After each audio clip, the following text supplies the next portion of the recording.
చేసుకునే స్థలంలోనికి వచ్చాము తండ్రి. మా హృదయం అనే పొలమును తండ్రి మెత్తన చేయండి ప్రభువా. మెత్తన చేయబడినటువంటి ఆ పొలములో తండ్రి ఈ వాక్యం అనే విత్తనమును తండ్రి మీరే చల్లమని అడుగుచున్నాము తండ్రి. ఎందుకంటే ప్రభువా అది మా హృదయం అనేటువంటి నేలలో పడి దేవా మొలిచి చిగురించి ఫలించినట్లుగా కృప చూపమని అడుగుచున్నాము తండ్రి. దేవా బలహీనమైనటువంటి మమ్మను తండ్రి దేవా మూడు బారినటువంటి దేవా ఈ యొక్క బండబారినటువంటి యొక్క హృదయాలను తండ్రి తన చేయమని అడుగుచున్నాము తండ్రి. మమ్మల్ని మేము నీకు సమర్పించుకుంటున్నాము ప్రభువా. మీరే తండ్రి మా మధ్యలోనికి రండి ప్రభువా. ఎందుకంటే తండ్రి నీ వాక్యము ప్రభువా ఇగో తండ్రి వ్యవసాయదారుని తండ్రి పోల్చి మాట్లాడుచు ఉన్నది తండ్రి. దేవా నేలను దున్ని మెత్తన చేసి అందులో విత్తనం వేసినటువంటి వ్యవసాయదారుని గురించి మాట్లాడుచు ఉన్నది ప్రభువా. అలాగే తండ్రి బండబారిన మా హృదయములు తండ్రి నల్లగొట్టడానికి ప్రభువా నీ వాక్యము సుత్తి లాంటిదిగా ప్రభువా మా మధ్యలోనికి వచ్చి బండబారిన మా హృదయాలను తండ్రి దేవా మెత్తన చేయుటకు తండ్రి కృప చూపమని అడుగుచున్నాము తండ్రి. మీరే ఆత్మస్వరూపిగా మా మధ్యలోనికి రండి ప్రభువా. దేవా ఈ దినమున తండ్రి మీరు మాతో వ్యక్తిగతంగా మాట్లాడండి ప్రభువా. ఎందుకంటే తండ్రి ప్రతి ఒక్కరిని వ్యక్తిగతముగా దర్శించారు తండ్రి. సమరయ స్త్రీని తండ్రి వ్యక్తిగతముగా దర్శించారు ప్రభువా. ఓ తండ్రి ఎమ్మాయి మార్గంలో వెళుతున్న ఇద్దరు వ్యక్తులతో తండ్రి మీరు వ్యక్తిగతముగా దర్శించి మాట్లాడారు ప్రభువా. అలాగనే తండ్రి ఈ దినాన తండ్రి మాతో వ్యక్తిగతముగా మాట్లాడమని అడుగుచున్నాము తండ్రి. మాట్లాడబోచు నీ దాసుని తండ్రి మీ ఆత్మ అభిషేకము కింద ఉంచండి ప్రభువా. మీ యొక్క స్వాధీనంలోనికి తీసుకుని తండ్రి మీకు బోరగా వాడుకొని ప్రభువా మీరే మాట్లాడమని అడుగుచున్నాము తండ్రి. అలాగే తండ్రి ఇదిగో నా ప్రభువా శబ్దంతరకము ద్వారా తండ్రి ఎందరైతే నీ మాటలు వింటున్నారో ప్రభువా అటు వారితో మీరు మాట్లాడమని అడుగుచున్నాము తండ్రి. అలాగే తండ్రి యూట్యూబ్ ఛానల్ ద్వారా ఎందరైతే తండ్రి నీ యొక్క స్వరాన్ని వింటున్నారో ప్రభువా వారితో కూడా మీరు వ్యక్తిగతంగా మాట్లాడమని అడుగుచున్నాము తండ్రి. నిజముగా ప్రభువా ఈ చివరి దినములో జీవిస్తున్నటువంటి మేము తండ్రి దేవా మా యొక్క జీవితములు సరిచేసుకొని పరిపూర్ణ స్వారూప్యములోనికి మారవలసిన వారమై ఉన్నాము తండ్రి.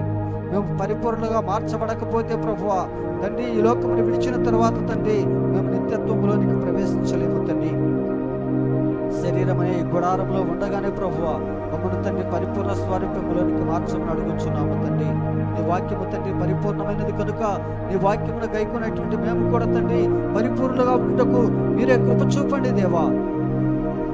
మీరు మాతో మాట్లాడి దేవా మా బలహీనతల నుంచి తండ్రి మాకు విడుదల దయచేసి ఆత్మీయమైనటువంటి బలమును మాకు అనుగ్రహించమని దేవా నీ రాకడ వరకు తండ్రి నమ్మకముగాను నీకు ఇష్టమైనటువంటి వారముగా ఉండటకు సహాయం అనుగ్రహించమని అడుగుచున్నాము తండ్రి. మీరే తండ్రి మమ్మల్ని దర్శించి దేవా నీ వాక్యపు వెలుగులో తండ్రి మమ్మల్ని నడిపించమని అడుగుచున్నాము తండ్రి. మేము చీకటి సంబంధముగా కాక తండ్రి వెలుగు సంబంధముగా ఉంటూ నీ వాక్యపు వెలుగులో ప్రయాణం చేసే ధన్యతను మాకు అందరికీ దయచేయమని దేవా అల్పమైనటువంటి మా గ్రామముని ప్రేమించి దేవా ఈ కడవరి కాలపు వర్తమానమును తండ్రి మా గ్రామమునకు తీసుకుని వచ్చినందుకే స్తోత్రములు ప్రభువా.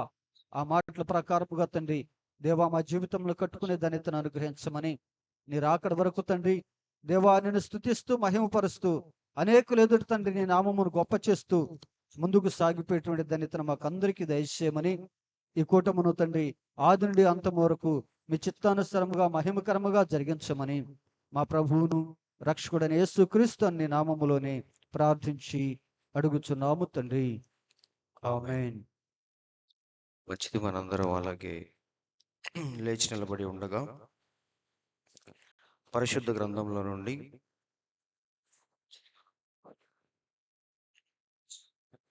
దానియేలు గ్రంథము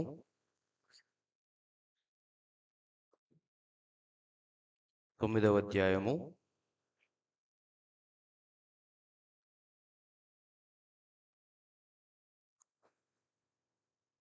25 నుంచి కొన్ని మాటలు చదువుకుందాం.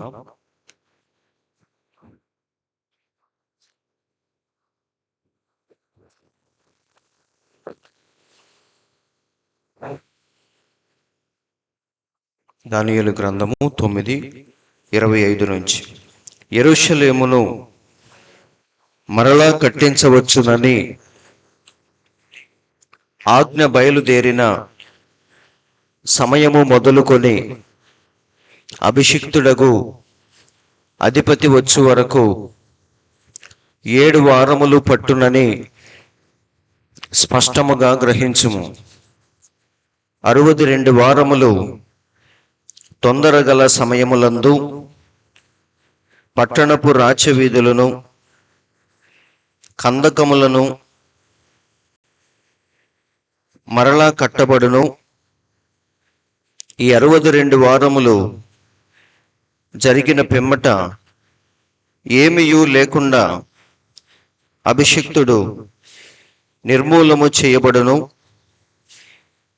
వచ్చునట్టి రాజు యొక్క ప్రజలు పవిత్ర పట్టణమును పరిశుద్ధ ఆలయమును నశింపచేయుదురు. వాని అంతము హఠాత్తుగా వచ్చును, మరియు యుద్ధ కాలాంతము వరకు నాశనము జరుగునని నిర్ణయింపబడెను. అతడు 1 వారము వరకు అనేకులకు నిబంధనను స్థిరపరచును. అర్ధవారమునకు బలిని నైవేద్యమును నిలిపివేయును. హేయమైనది నిలుచు వరకు నాశనము చేయువాడు వచ్చును. నాశనము చేయువానికి రావలనని నిర్ణయించిన నాశనము ముగించు వరకు ఈలాగున జరుగును.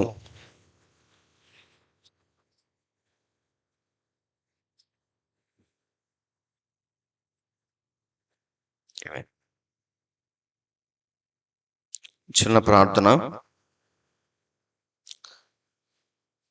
పరిశుద్ధుడా, ప్రేమ కలిగిన తండ్రి, జీవము కలిగిన యేసయ్యా, మీకు స్తోత్రములు ప్రభువా. ఈ ఉదయకాల సమయంలో మమ్మల్ని ప్రేమించి మీ పాద సన్నిధిలో ప్రభువా మమ్మల్ని సమకూర్చి కొద్ది నిమిషాలు మేము పాడిన పాటల ద్వారా మహిమ పొందినందుకు స్తోత్రములు ప్రభువా. ఇప్పుడు చదవబడిన వాక్యాన్ని ఉద్దేశించి ఏ హృదయానికి ఏ వాక్యము కావాలో అది నీవే ప్రభువా మాతో మాట్లాడి ఆ మాటల ద్వారా తండ్రి మమ్మల్ని నడిపించమని, మా జీవితాలను ఎలా కట్టుకోవాలో, మీకు నచ్చినట్టుగా ఎలా జీవించాలో మాకు మీరే నేర్పించమని ప్రార్థిస్తున్నాం ప్రభువా. ఎలాంటి అంతరాయము లేకుండా మరి పరిస్థితులన్నింటినీ మీరే చక్కబెట్టి ఈ కూడికను మీ యొక్క ఆత్మ ఆధ్వర్యంలో జరిగించి వినే ప్రతి ఒక్కరిని మీ యొక్క ఆత్మ స్వాధీనంలోకి తీసుకొని మాతో సూటిగా తేటగా మీరే మాట్లాడమని మా ప్రభువైన యేసుక్రీస్తువను ఎంతో శ్రేష్టమైన మీ నామములో ప్రార్థించి అడుగుచున్నాము తండ్రి, ఆమేన్.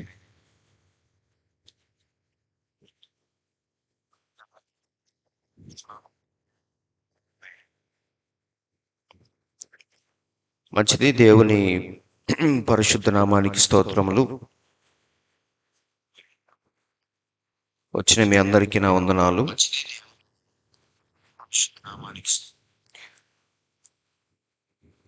మరి యాక్చువల్గా లైవ్ అనేది 11ంటికి సత్తనపల్లిలో ఇవ్వాలి, కానీ వాతావరణం సరిగా లేనందువల్ల మరి అక్కడ కరెంటు వస్తా పోతా ఉందంట. సో మనకేంటంటే కరెంటు కంటిన్యూస్గా రావాలి, కానీ సత్తనపల్లిలో సరిగ్గా రావట్లేదు కాబట్టి మరి ఇక్కడే లైవ్ ఇవ్వటం జరిగింది. మంచిది. చదవబడిన లేఖన భాగాన్ని ఉద్దేశించి మనం ఆల్రెడీ ధ్యానిస్తున్న వాక్యం ఈ కాలపు ప్రవక్త బోధించిన దానియేలు 70 వారముల్లోని మరొక భాగంలోనికి మనం వచ్చాం, 9వ భాగంలోనికి. పోయిన వారం అనేకమైన విషయాలు మనం ధ్యానించాం. అయితే మీరు చెప్పండి, దానియేలు యొక్క 70 వారముల్లో చివరి వారం ఎప్పుడు స్టార్ట్ అయింది? మీరు చెప్పాలి. యేసయ్య భూమి మీదకు వచ్చినప్పటికీ 69 వారాలు పూర్తయిపోయినాయి. ఆయన పరిచర్య ఎప్పుడైతే ప్రారంభించాడో ఆ రోజు నుంచి 70వ వారం అనేది ఇశ్రాయేలీయులకి ప్రారంభించబడింది. అవునా? సో యేసయ్య యొక్క పరిచర్యతో వారు 70వ వారంలోనికి ప్రవేశించారు. అయితే యేసయ్య పరిచర్య మరి 3.5 సంవత్సరాలు మాత్రమే సవ్యంగా సాగింది. అవునా? వెంటనే మన దేవుణ్ణి ఏం చేశారంటే ఏమీయూ లేకుండా ఆయన్ని నిర్మూలన చేశారు. సో 3.5 సంవత్సరాలకి మన దేవుడు చనిపోయాడు. అంటే 70వ వారంలో మధ్యలో ఏమైందంటే ఒక పెద్ద అంతరాయం అనేది కలిగింది. అవునా? ఎప్పుడైతే వారు దేవుణ్ణి సిలువేసి చంపారో ఇక దేవుడు వారి చేయి విడిచిపెట్టాడు. అవునా? ఇక ఆ రోజు నుంచి దేవుడు వారితో వ్యవహరించటం మానేశాడు. ఈ రోజు వరకు దేవుడు వారిని పట్టించుకోలేదు. అయితే ఇదే సమయంలో దేవుడు మరి ఎక్కడికి వచ్చాడు? అన్యులైన మన దగ్గరకు వచ్చాడు. ఈ రోజు మనం ఎక్కడున్నామంటే ప్రజెంట్ 7వ సంఘకాలంలో చిట్ట చివరి కాలంలో మనం జీవిస్తూ ఉన్నాం. అయితే 7వ సంఘకాలం అనేది చాలా ప్రాముఖ్యమైనదని, ఈ 7వ సంఘకాలంలో కొన్ని ప్రాముఖ్యమైన సంఘటనలు జరుగుతాయని నేను పోయిన వారం చెప్పాను. ఫస్ట్ది ఏంటంటే మరి దేవుడు సంఘమును అంచెలంచెలుగా ఆయన తన సేవకులైన ప్రవక్తలను పంపిస్తూ 7 ప్రవక్తలను భూమి మీదకి పంపించాడు. ఆయన కుడి చేత 7 నక్షత్రములు ఉన్నాయని మనం ఆల్రెడీ చూసాం. ఒక్కొక్క నక్షత్రాన్ని దేవుడు ఆ కాలానికి పంపిస్తూ ఆ కాలంలో ఎన్నిక చేయబడిన వధువును ఆయన సిద్ధపరుస్తూ వచ్చాడు. ఇలా సంఘమును మెల్లిమెల్లిగా దేవుడు పరిపక్వత చెందిస్తూ కోతకు సిద్ధపరుస్తూ ఉన్నాడు. సో 7వ సంఘకాలం అనేది సంఘము పరిపక్వత చెందుతూ కోతకు సిద్ధమవుతున్న కాలమే 7వ సంఘకాలం. అవునా? అయితే మరొక వైపు దేవుడు ఏం చేస్తున్నాడంటే యూదుల కోసం ఆయన అంజూరపు చెట్టును చిగురింపజేస్తున్నాడు. అవునా? ఇవన్నీ కూడా 7వ సంఘకాలంలోనే చోటు చేసుకుంటాయి. అందరూ ఆలకిస్తున్నారు కదా? 7వ సంఘకాలంలో ఇవన్నీ జరుగుతాయి. ఏంటది? ఒక పక్కేమో వధువును సిద్ధపరుస్తూ ఉన్నాడు ఆయన, మరొక వైపు అంజూరపు చెట్టును చిగురింప చేస్తూ యూదులందరినీ అర్ధవారమునకు, ఒక అర్ధవారం మిగిలిపోయింది కదా, మధ్యలో బ్రేక్ వచ్చిందని చెప్పాను. ఇంకొక అర్ధవారానికి దేవుడు ఏం చేస్తున్నాడంటే వారందరినీ సిద్ధపరుస్తూ ఉన్నాడు. సో ఇవన్నీ కూడా 7వ సంఘకాలంలోనే దేవుడు జరిగిస్తూ ఉన్నాడు. కాబట్టి ఇది చాలా ప్రాముఖ్యమైన సంఘకాలం. మనం జీవిస్తున్న సంఘకాలం చాలా ప్రాముఖ్యమైనది. సో యూదులందరూ కూడా విడతలుగా వారి యొక్క స్వదేశానికి చేరుకుంటున్నారని పోయిన వారం నేను చెప్పాను. చాలా మంది మరి గుంపులుగా కొన్ని వేల మంది సంఖ్యలో వారి దేశానికి వాళ్ళు చేరుకుంటూ ఉన్నారు. అయితే ఎప్పుడైతే ఇక మొత్తం ఆ దేశంలోనికి వచ్చేస్తారో పూర్తిగా, అప్పుడు ఇక దేవుడు వారితో వ్యవహరించటం ప్రారంభిస్తాడు.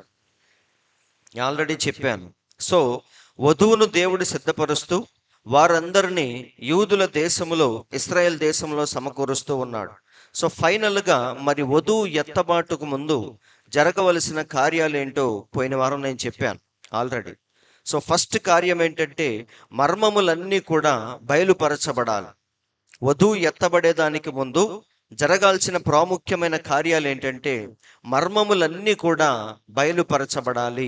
ఆదికాండము నుండి ప్రకటన గ్రంథం వరకు ఏ మర్మాలైతే దేవుడు దాచి ఉంచాడో, ఎవరికి అర్థము కాకుండా మర్మయుక్తంగా ఉంచాడో, వాటన్నిటినీ 7వ కాలపు దూత వచ్చి వాటిని బయలుపరచాలి. కాబట్టి అదే మనం చూసాం ప్రకటన 10:7లో 7వ దూత పలికే దినాలలో అతడు బోర ఊదబోచుండగా దేవుడు తన దాసులకు ప్రవక్తలకు తెలిపిన సువార్త ప్రకారము దేవుని మర్మము ఏమైందంటే సమాప్తం అయిపోయింది. కాబట్టి అది ఆల్రెడీ మనం 7వ దూత ద్వారా దేవుడు దాన్ని జరిగించాడు. మొదటిది. రెండవది ఏంటి? లోకమంతటా ఈ సువార్త విస్తరించాలి. వర్తమానం అనేది ప్రతి చోటకి వెళ్ళిపోవాలి. ఇంకా ఈరోజు చాలా మందికి వర్తమానం అనేది తెలియదు. అయితే దేవుడు ప్రతి ఊరికి, ప్రతి గ్రామానికి వర్తమానాన్ని పంపిస్తూ ఉన్నాడు. సో ప్రతి ఒక్కడు 7వ దూత గురించి, వర్తమానం గురించి తెలుసుకోవాలి. అయితే ఎన్నికలో ఉన్నవాడు రక్షించబడతాడు, కానీ దేవుడు మాత్రం అందరికీ దాన్ని వినిపిస్తూ ఉంటాడు. ఎందుకంటే వాడిని రేపు తీర్పులో నిలబెట్టాలంటే వాడు ఖచ్చితంగా సువార్తను వినుండాలి. కాబట్టి రెండవది ఏంటంటే లోకమంతటా ఈ సువార్తను దేవుడు విస్తరింపచేస్తూ ఉన్నాడు. మూడవది ఏంటంటే ఈ లోకము అధిక జ్ఞానముతో, అధిక పాపముతో నిండిపోయి సేమ్ ఎలా ఉంటదంటే లోతు దినాలు, నోవాహు దినాలలాగా మనకి కనిపిస్తూ ఉంటాయి. కాబట్టి అది కూడా పోయిన వారం చెప్పాను. ఈరోజు మన కళ్ళ ముందు లోతు దినాలు, నోవాహు దినాలు చక్కగా మనకు కనిపిస్తూ ఉన్నాయి. పాపం అనేది ఎక్కడ పడితే అక్కడ కనిపిస్తూ ఉంది. పాపము, టెక్నాలజీ ఇవన్నీ కూడా మన కళ్ళ ముందు కనిపిస్తున్నాయా లేదా? కాబట్టి దేవుడు అదే చెప్పాడు, మనుష్య కుమారుడు ప్రత్యక్షమయ్యే దినాల్లో సేమ్ ఎలా ఉంటుందంటే లోతు దినాలు, నోవాహు దినాల్లాగా మళ్ళీ కనిపిస్తాయి అని చెప్పాడు. సో అది కూడా మన కళ్ళ ముందు జరుగుతూ ఉంది. ఇక నాలుగవది ఏంటి?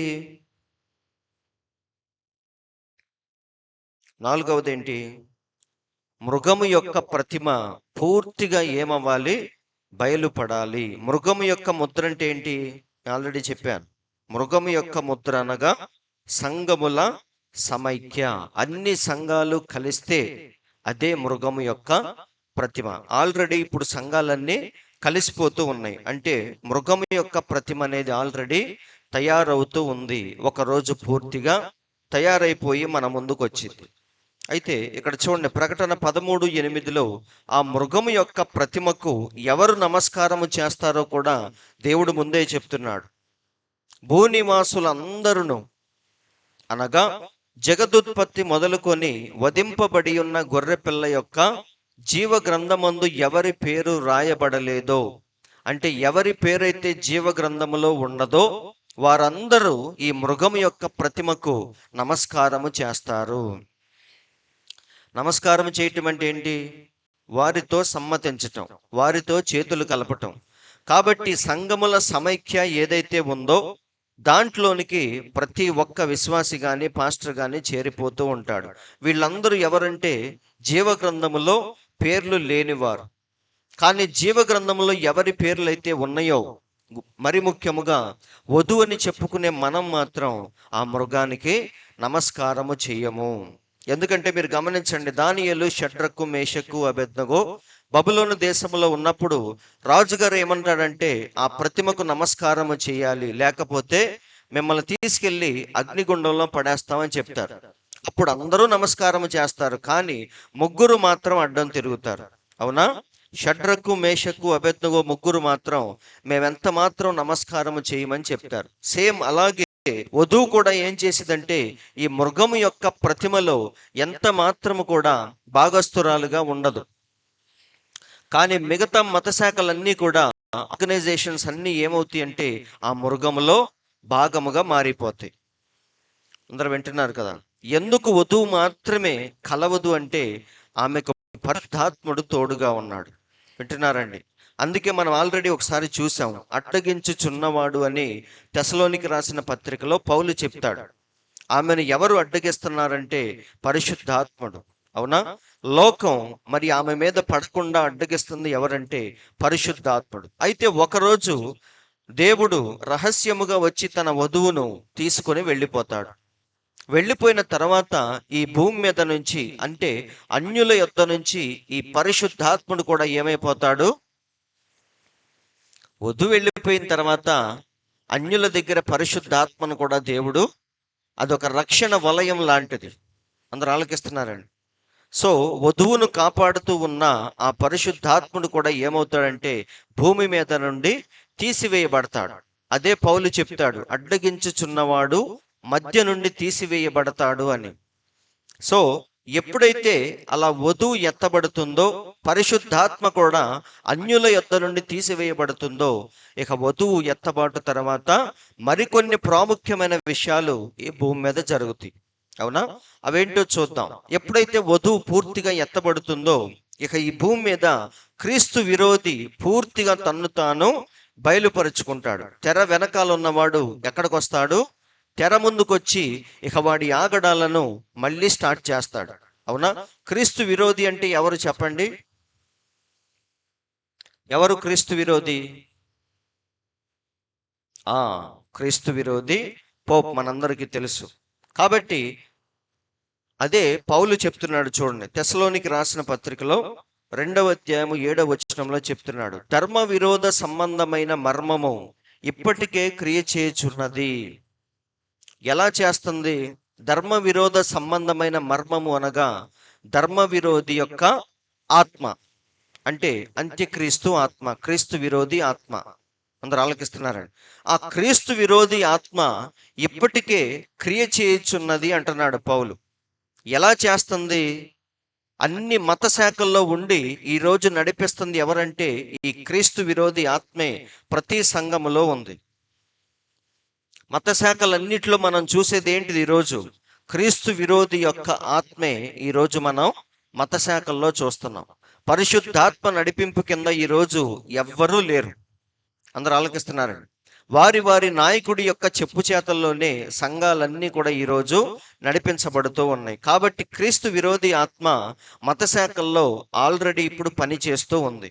పౌలు అదే అంటున్నాడు, ధర్మ విరోధ సంబంధమైన మర్మము ఇప్పటికే క్రియ చేయుచున్నది. అవునా? ఆ ధర్మ విరోధి ఎవరు మనకు తెలుసు. అయితే ఇది వరకు అడ్డగించుచున్నవాడు మధ్య నుండి తీసివేయబడు వరకే అడ్డగించును. ఆల్రెడీ ఈ విషయాలు చెప్పాను నేను. వధువు జీవితంలో మాత్రం ఎవరో ఉండి అడ్డగిస్తూ ఉన్నారు. ఆ అడ్డగించేది ఎవరో కాదు కానీ పరిశుద్ధాత్ముడని నేను పోయిన వారం చెప్పాను, ఇంతకుముందు చెప్పాను. ఆమెను అడ్డగించేవాడు, దుష్టుణ్ణి ఆమె యొద్దకు రాకుండా అడ్డగించేవాడు ఎవరంటే పరిశుద్ధాత్ముడు. ఎప్పుడైతే వధువును దేవుడు తీసుకుని వెళ్ళిపోతాడో ఆ అడ్డగించే పరిశుద్ధాత్ముడిని కూడా అన్యుల దగ్గర నుంచి దేవుడు తీసుకొని వెళ్ళిపోతాడు. ఇక పరిశుద్ధాత్మ అనేది పూర్తిగా తీసివేయబడింది కాబట్టి ఇక వీడేం చేస్తాడు? అందరి మీద విరుచుకు పడతాడు. సో వధువుని అడ్డగించుచున్నవాడు అంటే దుష్టుణ్ణి వధువు దగ్గరికి రాకుండా అడ్డగించుచున్నవాడు ఎవరంటే పరిశుద్ధాత్ముడు. తర్వాత వధువు ఎత్తబడిన తర్వాత ఇక వీడు పూర్తిగా బయలుపడతాడు. అదే పౌలు చెప్తున్నాడు, అప్పుడు ఆ ధర్మ విరోధి బయలుపరచబడును. ఎప్పుడు? అడ్డగించుచున్నవాడు మధ్య నుండి తీసివేయబడిన తర్వాత ఈ ధర్మ విరోధి ఏం చేస్తాడంటే పూర్తిగా తన్ను తాను బయలుపరుచుకుంటాడు. అప్పుడు ప్రభువైన యేసు తన నోటి ఊపిరి చేత వాడిని సంహరించి తన ఆగమన ప్రకాశము చేత నాశనము చేయును. అవునా? ఇది జరిగేది. పౌలు చక్కగా షార్ట్ కట్ లో చెప్పాడు. వింటున్నారండి? అదే మన ప్రవక్త కూడా చెప్పాడు. తర్వాత కావాలంటే మీరు ఈ స్క్రీన్ షాట్ చక్కగా చూడండి, మీకు అర్థమైంది. ఇప్పుడు వధువు ఎత్తబడిన తర్వాత మరి భూమి మీద ఉండేది ఎవరు? వధువు అని చెప్పుకునే మనం ఎత్తబడ్డాం. ఇక భూమి మీద మిగిలేది ఎవరంటే మత శాఖలు మరియు బుద్ధి లేని కన్యకలు.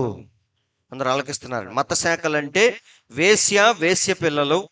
వీరు కాకుండా బుద్ధి లేని కన్యకలు కూడా భూమి మీద మిగిలిపోతారు. అంటే బుద్ధి లేని కన్యకలు ఏమయ్యారంటే ట్రైన్ మిస్ అయిపోయారు. వారు సిద్ధపడ్డారు, ట్రైన్ ఎక్కుదామని వాళ్ళు కూడా సిద్ధపడ్డారు, అన్నీ రెడీ చేసుకున్నారు. కానీ ట్రైన్ వచ్చే టయానికి వాళ్ళు మిస్ అయిపోయారు. అవునా? అంటే వారి దగ్గర ఏం లేదు, నూనె లేదు. కానీ బుద్ధి కలిగిన కన్యకల దగ్గర నూనె ఉంది కాబట్టి దేవుడు రాగానే వెంటనే ఆయన్ని పట్టుకోగలిగారు. కానీ బుద్ధి లేని కన్యకలు మాత్రం పాపం మిస్ అయిపోయారు. అందుకని దేవుడు వారికి ఇంకొక ఛాన్స్ ఇవ్వబోతున్నాడు, అది వేరే విషయం. సో ఇప్పుడు భూమి మీద ఉండేది ఎవరంటే ఈ మత శాఖలు, వేశ్య పిల్లలు, బుద్ధి లేని కన్యకలు, వీళ్ళందరూ కూడా ఈ భూమి మీద ఉంటారు. వధువు మాత్రం ఎత్తబడుతుంది. ఎప్పుడైతే వధువు ఎత్తబడిద్దో ఇక మృగము యొక్క ముద్ర అనేది పూర్తిగా అందరిలోకి వచ్చేసింది. ఇక పూర్తిగా సంఘాలన్నీ ఎవరి చేతి కింద ఉంటాయి? వీడి చేతి కిందే ఉంటాయి. వాడి ఆత్మ చేతే సంఘాలన్నీ నడిపించబడుతూ ఉంటాయి. వింటున్నారండి? అదే మృగం యొక్క ముద్ర. మనందరం ఎప్పుడు చెప్పుకుంటూ ఉంటాం, దేవుని యొక్క ముద్ర ఏంటి? దేవునికి కూడా ఒక ముద్ర ఉంది, అవునా కాదా? మనందరం దాని చేత ముద్రించబడాలని ఎప్పటి నుంచో చెప్పుకుంటూ వస్తున్నాం. ఆ ముద్ర ఏదో కాదు కానీ పరిశుద్ధాత్మ. అలాగే అపవాది చేత కొంతమంది ముద్రించబడతారు. అది ఏ ముద్ర అంటే క్రీస్తు విరోధి ఆత్మ. అయితే దేవుని చేత ముద్రించబడే మనం మాత్రం పరిశుద్ధాత్మ చేత ముద్రించబడతాం. అయితే ప్రవక్త ఇక్కడ ఏమంటున్నాడంటే చూడండి, ప్రవక్త చెప్పాడు, తర్వాత మీరు చదువుకోండి.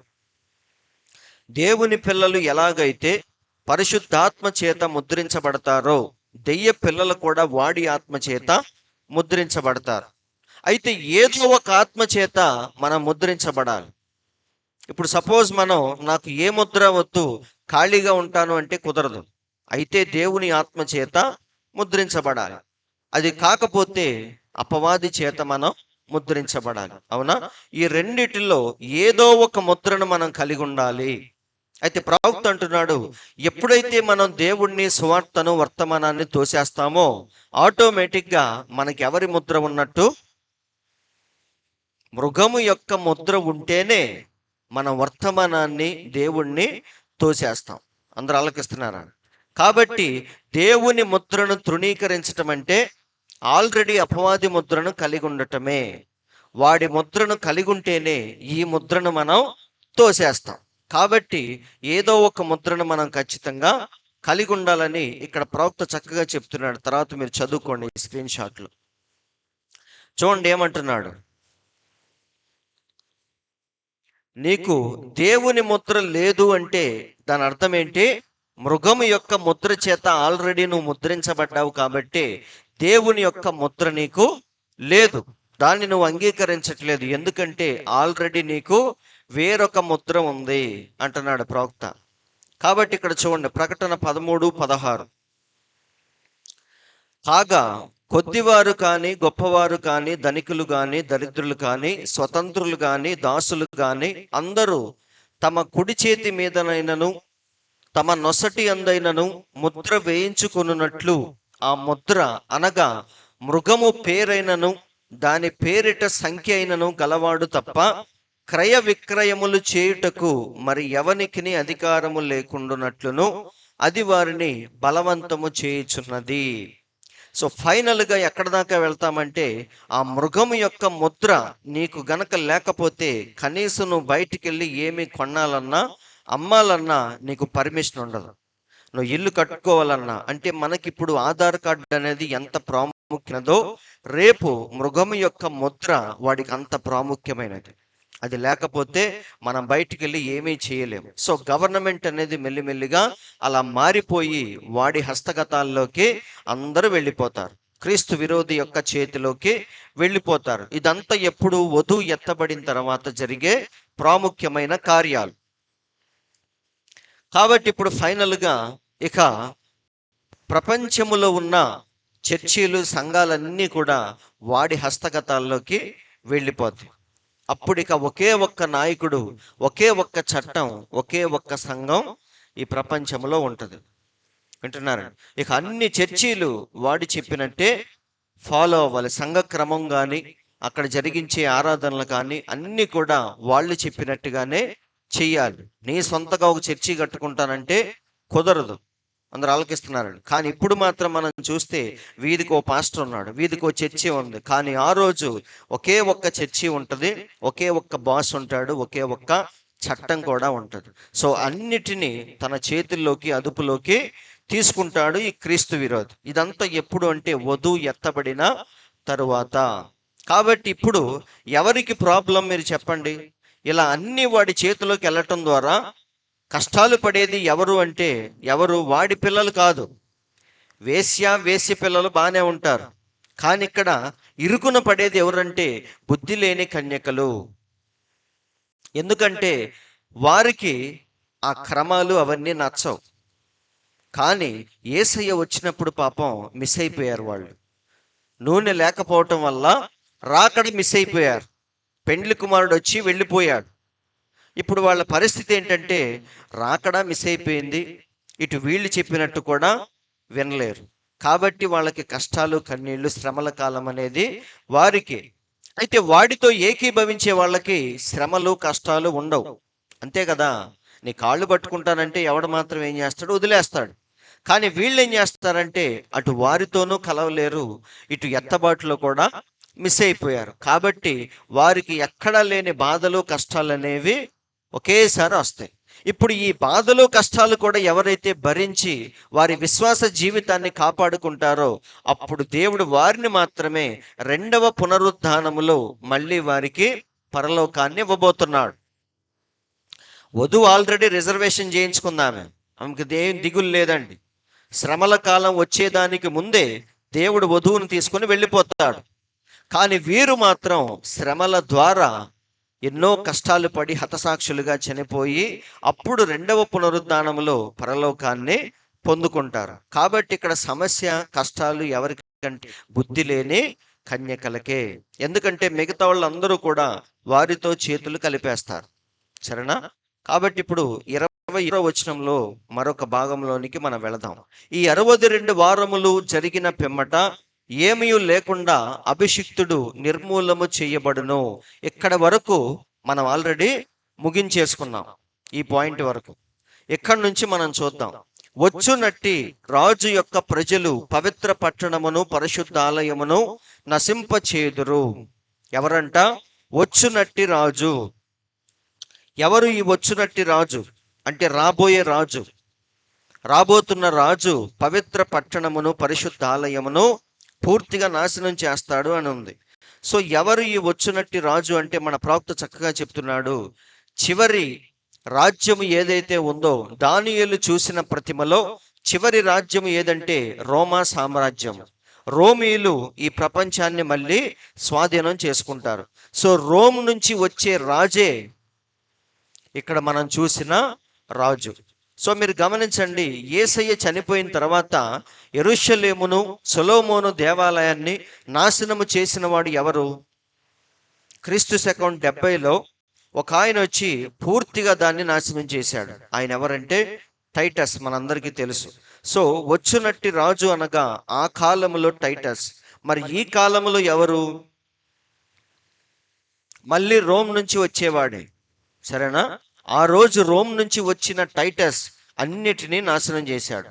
మళ్ళీ ఇప్పుడు రాబోతున్న రాజు కూడా రోమ్ నుంచే వచ్చి మళ్ళీ అందరినీ స్వాధీనం చేసుకుంటాడు. మరి ఇప్పుడు వచ్చే రాజు ఎవరంటే క్రీస్తు విరోధి. ప్రవక్త చాలా క్లియర్గా చెప్పాడు. ఇక్కడ మీరు చదువుకోండి. వచ్చునట్టి రాజు ఎవరంట? రోమ్ నుంచి వచ్చే రాజే వీరందరినీ నాశనము చేయబోతున్నాడు.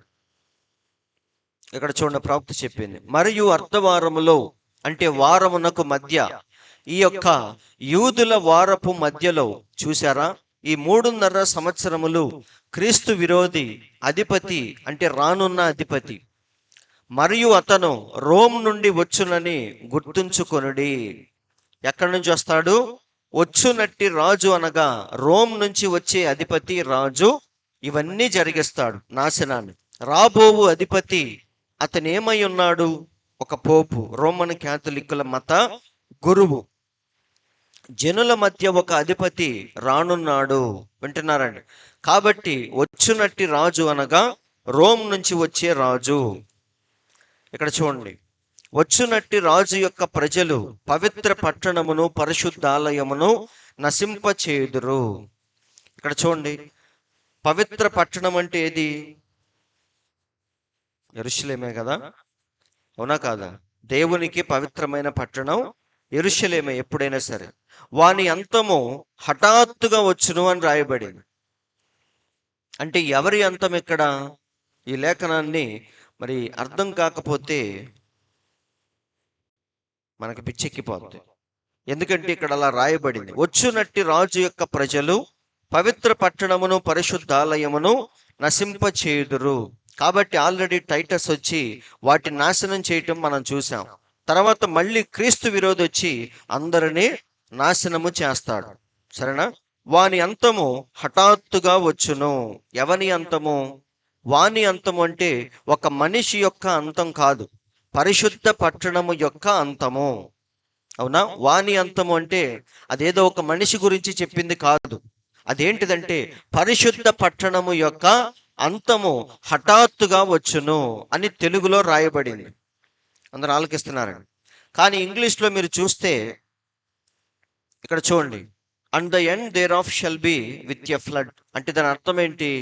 దాని యొక్క అంతము ఒక వరదలాగా వచ్చింది అని రాయబడింది. అవునా? ఎలా ఉంటదంట? దాని యొక్క అంతము ఎలా ఉంటదంటే సడన్ గా హఠాత్తుగా వరదలాగా వచ్చింది. కానీ తెలుగులో ఏమని రాయబడింది? వాని అంతము హఠాత్తుగా వచ్చును అని రాయబడింది. కానీ ఇంగ్లీష్లో ఒక వరదలాగా వచ్చింది అని రాయబడింది. నిజమండి, శత్రువు ఎప్పుడు కూడా మన దగ్గరికి ఎలా వస్తాడంటే ఒక వరదలాగే వస్తాడు. శత్రువు ఎలా వస్తాడు? వరదలాగా, దిక్కుతోచని పరిస్థితిలాగా మన జీవితం అయిపోయింది. సో మరి చూడండి, ఇక్కడ వాని అంతము హఠాత్తుగా వచ్చును, మరియు యుద్ధ కాలాంతం వరకు నాశనము జరుగునని నిర్ణయింపబడెను. సో వాని అంతము హఠాత్తుగా వచ్చునని తెలుగులో రాయబడింది, కానీ ఇంగ్లీష్లో మాత్రం వరదలాగా వచ్చిద్దని ఇంగ్లీష్లో రాయబడింది. సో శత్రువు ఎప్పుడు కూడా ఎలా వస్తాడు చెప్పండి? ఎలా వస్తాడు? మన దగ్గరికి వరదలాగే వస్తాడు. అవునా? యెషయా గ్రంథంలో కూడా చక్కగా రాయబడింది ఏమనంటే, when the enemy shall come in like A flood అని. అంటే దాని అర్థం ఏంటి? శత్రువు ఎప్పుడు మన దగ్గరికి ఎలా వస్తాడు? ఒక వరదలాగే వస్తాడు. కానీ వరదలాగా వచ్చినప్పుడు మన దేవుడు కూడా మనల్ని ఏం చేస్తాడంట? ఆ వరద నుండి పైకి లేపుతాడు. నోవాహు యొక్క ఓడను ఎలాగైతే దేవుడు పైకి లేపి నీళ్ల మీద తేలేటట్టుగా చేశాడో ఆ వరద వచ్చినప్పుడు, అలాగే దేవుడు కూడా మన జీవితాలను ఏం చేస్తాడంట? వరదలాగా శత్రువు వచ్చినప్పుడు ఆ వరద నుంచి మనల్ని పైకి లేపే దేవుడు మన గొప్ప దేవుడు. కాబట్టి దీని అర్థం ఏంటంటే శత్రువు వరదలాగా వస్తాడు అని. వాని అంతము హఠాత్తుగా వచ్చును మరియు యుద్ధ కాలాంతము వరకు నాశనము జరుగునని నిర్ణయింపబడెను. ఎప్పటిదాకా ఉంటదంటే ఇలాగా వరదలాగా వచ్చిన శత్రువు దాన్ని నాశనము చేసి, ఈ యొక్క నాశనము ఎక్కడి దాకా కొనసాగిద్దంటే చివరిగా యుద్ధ కాలాంతము వరకు నాశనము జరుగునని నిర్ణయింపబడెను. అందరు ఆలకిస్తున్నారు కదా? కాబట్టి ఈ యొక్క నాశనం ఎప్పుడు దాకా కొనసాగిద్దంటే యుద్ధ కాలాంతము వరకు. అవునా? చివరిగా జరిగే యుద్ధము వరకు ఈ నాశనం అనేది కొనసాగుతూ వచ్చింది. ఏంటా యుద్ధం చెప్పండి? చివరిగా జరిగే యుద్ధం ఏంటి? దేవునికి మానవులకి మధ్య జరిగే చివరి యుద్ధం ఏంటంటే హార్మగిద్దోను యుద్ధం. మనందరికీ తెలిసేది. సో ఆ యుద్ధము జరిగేంత వరకు వీడి ఆగడాలు ఇలా కొనసాగుతూనే ఉంటాయి అని దేవుడు చెప్తున్నాడు. అందరూ ఆలకిస్తున్నారు. క్రీస్తు విరోధి ఎవరైతే ఉన్నారో వాడు అందరినీ చేజిక్కించుకొని తన హస్తగతాల్లోకి తీసుకొని వాడి యొక్క ఆగడాలు జరిగిస్తూ ఉంటాడు. ఎప్పటిదాకా? మన దేవుడు వచ్చి వాడిని పూర్తిగా నాశనము చేసే వరకు వాడి యొక్క అరాచకాలు కొనసాగుతూ ఉంటాయని ప్రవక్త చెప్తున్నాడు. సో ఇది ఏ యుద్ధం? హార్మగిద్దోని యుద్ధం. అందరూ గుర్తుపెట్టుకోవాలి. ఎందుకంటే క్రీస్తు విరోధికి మన దేవునికి జరిగే ఆఖరి పోరాటమే ఈ హార్మగిద్దోని యుద్ధం. అవునా? ఇక దీని తర్వాత దేవుడు క్రీస్తు విరోధిని పూర్తిగా నాశనము చేయబోతున్నాడు. కానీ లూసిఫర్ మాత్రం ఉంటాడు. క్రీస్తు విరోధి అనగా లూసిఫర్ యొక్క ప్రతినిధి. ఈ భూమి మీద దుష్టుని యొక్క ప్రతినిధి ఎవరంటే క్రీస్తు విరోధి. దేవుడు వాడిని నాశనం చేయబోతున్నాడు. కానీ అసలైన దొంగ లూసిఫర్ ఇంకా ఉన్నాడు. వాడితో జరిగే యుద్ధము గోగు మాగోగు యుద్ధం, మనందరికీ తెలుసు. కానీ క్రీస్తు విరోధితో జరిగే యుద్ధం మాత్రం హార్మగిద్దోను యుద్ధం. తర్వాత 27వ వచనంలోనికి వెళ్దాం. 26 వరకు ముగించుకున్నాం. 27వ వచనం చివరి వచనం. అతడు ఒక వారము వరకు అనేకులకు నిబంధనను స్థిరపరచును. అతడు అనగా ఎవరిక్కడ? అతడు అంటే ఎవరు? క్రీస్తు విరోధి.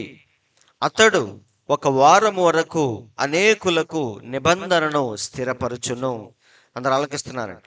ఆల్రెడీ ప్రపంచ క్రైస్తవులందరూ ఏకం కావాలని అందరికీ పిలుపునిస్తున్నాడు, అందరినీ ఏకం చేస్తున్నాడు. ఇదే ప్రయత్నములో ఒకరోజు యూదుల్ని కూడా వారి యొక్క సమైక్యాలో కలిపేసుకుంటాడు. వింటున్నారండి? అందరితో ఒడంబడిక చేస్తూ వెళుతూ లాస్ట్లో యూదులతో కూడా ఒక ఒడంబడికను చేసుకొని వారిని కూడా ఈ సమైక్యాలో కలిపేయటానికి ప్రయత్నిస్తాడు. ఎవరు? క్రీస్తు విరోధి. అందుకే అనేకులకు ఒక వారం వరకు నిబంధనను స్థిరపరచును. ఎప్పుడైతే ఇక అందరినీ యూదులతో సహా అందరినీ యొక్క సమైక్యాలో కలిపేసి క్రీస్తు విరోధి ఎప్పుడైతే అందరినీ పరిపాలిస్తూ ఉంటాడో అదే సమయంలో దేవుడు ఏం చేయబోతున్నాడంటే ఈ 144,000 మంది కోసం 2 సాక్షుల్ని భూమి మీదకి పంపించబోతున్నాడు. ఇక వాడు ఏమనుకుంటున్నాడు? క్రీస్తు విరోధి నాకు తిరిగే లేదు అనుకుంటున్నాడు. అన్ని దేశాలు, అన్ని రాజ్యాలు, అన్ని మతాలు నా చేతుల్లోకి వచ్చేసినాయి అనుకుంటాడు. అవునా? ఆఖరికి యూదుల్ని కూడా ఆ సమైక్యాలో కలిపేసుకుంటాడు. ఇలా ఉండగా దేవుడు ఏం చేయబోతున్నాడంటే 2 ప్రవక్తల్ని భూమి మీదకి పంపించబోతున్నాడు. ఇక్కడి నుంచే కథ అనేది మళ్ళీ మలుపు తిరిగింది. ఇప్పటిదాకా క్రీస్తు విరోధి ఏమనుకున్నాడు? ఇక నాకు తిరిగే లేదు, నన్ను ఆపేవాడే లేడు అనుకున్నాడు. వింటున్నారండి? అదే సమయంలో దేవుడు భయంకరమైన ఇద్దరు ప్రవక్తల్ని పంపించబోతున్నాడు. వారు ఎవరంటే మోషే మరియు ఏలియా. చాలా పెద్ద ప్రవక్తలు. అందరూ ఆలకిస్తున్నారండి. వీరిద్దరూ ఎప్పుడు దేవుని పక్కనే ఉండే రెండు ఒలీవ చెట్లని బైబిల్లో రాయబడింది. అవునా? ఆయన కొండ మీదకి వచ్చినప్పుడు, రూపాంతరం చెందినప్పుడు ఆయన పక్కన ఎవరున్నారు? మోషే ఏలియాలుండి మన దేవునితో మాట్లాడుతూ ఉన్నారు. అవునా? ఇలా దేవుని పక్కన ఎప్పుడు ఆ ఇద్దరిని దేవుడు ఎప్పుడు కలిగి ఉంటాడు. కాబట్టి చాలా ప్రాముఖ్యమైన ఇద్దరు ప్రవక్తలు మోషే మరియు ఏలియా. ప్రకటన గ్రంథం 11:3 ఒకసారి చూద్దాం. నేను నా ఇద్దరు సాక్షులకు అధికారము ఇచ్చేదను, వారు గోనె పట్ట ధరించుకొని 1260 దినములు ప్రవచింతురు. ఆల్రెడీ నేను చెప్పాను, 1260 అంటే ఎంత? సరిగ్గా 3.5 సంవత్సరాలు. దేవుడు ఆ ఇద్దరు సాక్షులకి ఫుల్లుగా అధికారం ఇచ్చేస్తాడు. అంటే అన్ని అధికారాలు ఇచ్చేస్తాడు. అద్భుతాలు, స్వస్థతలు, మహత్కార్యాలు, ఈ భూమి మీదకి తెగులు రప్పించడానికి ఆ రోజు మోషే ఎలాగైతే 10 రకాల తెగుళ్ళు ఐగుప్తులో రప్పించాడో అలాగే వీరికి కూడా దేవుడు ఫుల్లుగా అధికారం ఇవ్వబోతున్నాడు. అవునా? అదే చెప్తున్నాడు, నేను నా ఇద్దరు సాక్షులకు అధికారం ఇచ్చేదను, వారు గోనె పట్ట ధరించుకొని 1260 దినములు ప్రవచింతురు. వీరు భూలోకమునకు ప్రభువైన వాని ఎదుట నిలుచుచున్న రెండు ఒలీవ చెట్లను దీపస్తంభములునై ఉన్నారు. సో దేవునికి చాలా ప్రాముఖ్యమైన ఇద్దరు ప్రవక్తలు వీరు, మోషే మరియు ఏలియా. దేవుడు ఎక్కడికి కదిలితే వీరిద్దరూ అక్కడికి కదలాలి. కాబట్టి వారిద్దరిని పంపించబోతున్నాడు మన దేవుడు. సో ప్రవక్తలు వచ్చిన, సేవకులు వచ్చిన ఎవరి కోసం వస్తారంటే ఎన్నికలో ఉన్న వారిని రక్షించటం కోసమే వస్తారు. వారు వచ్చి అందరికీ సువార్త చెప్తారు, కానీ రక్షించబడేది మాత్రం ఎవరంటే ఎన్నికలో ఉన్నవారు మాత్రమే రక్షించబడతారు. అవునా? కాబట్టి దేవుడు ఒక ప్రవక్తను గాని, సేవకుని గాని ఒక ఊరికి, దేశానికి పంపించాడంటే ఖచ్చితంగా అక్కడ ఆయన పిల్లలు ఎవరో ఉంటారు కాబట్టి వారి కోసం పంపిస్తాడు. కాబట్టి ఇద్దరు ప్రవక్తలు వచ్చింది దేనికోసం అంటే 144,000 మంది ఇంకా ఈ భూమి మీద ఉన్నారు. వారి కోసం దేవుడు శ్రద్ధ వహించి ఇద్దరు ప్రవక్తల్ని పంపించాడు. అందరూ వింటున్నారు కదా? అయితే మీరు అనొచ్చు, చాలా మంది యూదులు ఉన్నారు కదా అని. ఈ 144,000 మంది కాకుండా చాలా మంది యూదులు ఉన్నారని. అయితే బైబిల్ మనకి ఏం చెప్తుందంటే ఉన్నవారందరూ నిజమైన యూదులు కాదు. దేవుడికి తెలుసు ఎవరు ఒరిజినల్ యూదులో, ఎవరు డూప్లికేట్ యూదులో. అయితే బైబిల్లో చక్కగా రాయబడింది, బాహ్యమునకు యూదుడైన వాడు యూదుడు కాడు. ఈరోజు చాలా మంది మేము క్రైస్తవులమని చెప్పుకుంటున్నారు, కానీ దేవుని దృష్టిలో వాళ్ళందరూ క్రైస్తవులు కారు. అలాగే చాలా మంది ఈరోజు యూదులని చెప్పుకుంటున్నారు, కానీ దేవుని దృష్టిలో వాళ్ళందరూ నిజమైన యూదులు కాదు. శరీరమందు బాహ్యమైన సున్నతి కాదు. సున్నతి చేయించుకున్నంత మాత్రాన నువ్వు యూదుడు అయిపోవు. బాప్తీసం తీసుకున్నంత మాత్రాన క్రైస్తవుడు అయిపోడు. సున్నతి చేయించుకున్నంత మాత్రాన యూదుడు కూడా అయిపోడు. సున్నతి అనేది కేవలం శరీరానికి సంబంధించినదే. అందరూ వింటున్నారు? అలాగే బాప్తీసం కూడా శరీరానికి సంబంధించిందే. పొడి పాపిగా వెళ్ళి తడి పాపిగా బయటికి వస్తాం. కానీ ఎప్పుడైతే మన హృదయాన్ని దేవునికి ఇస్తామో అదే నిజమైన మార్పు, అతనే నిజమైన క్రైస్తవుడు. సేమ్ అదే పౌలు చెప్తున్నాడు, బాహ్యమునకు యూదుడైన వాడు యూదుడు కాడు గాని శరీరమందు బాహ్యమైన సున్నతి కాదు. అయితే అంతరంగమందు యూదుడైన వాడే నిజమైన యూదుడు. అందరూ వింటున్నారా? కాబట్టి దేవుడు ఎవరి కోసం ఇద్దరు ప్రవక్తల్ని పంపించాడంటే నిజమైన యూదులు అక్కడ ఉన్నారు.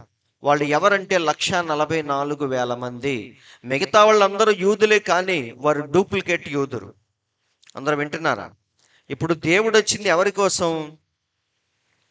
ఆ విగ్రహానికి అందరూ నమస్కారం చేశారు. షడ్రకు, మేషకు, అబేద్నెగో మాత్రమే నమస్కారము చేయలేదు. అప్పుడు ఈ ముగ్గురిని తీసుకెళ్లి అగ్నిగుండంలో పడేశారు. అప్పుడు దేవుడు ఈ ముగ్గురు కోసమే దిగి వచ్చాడా? అందరి కోసం దిగి వచ్చాడా?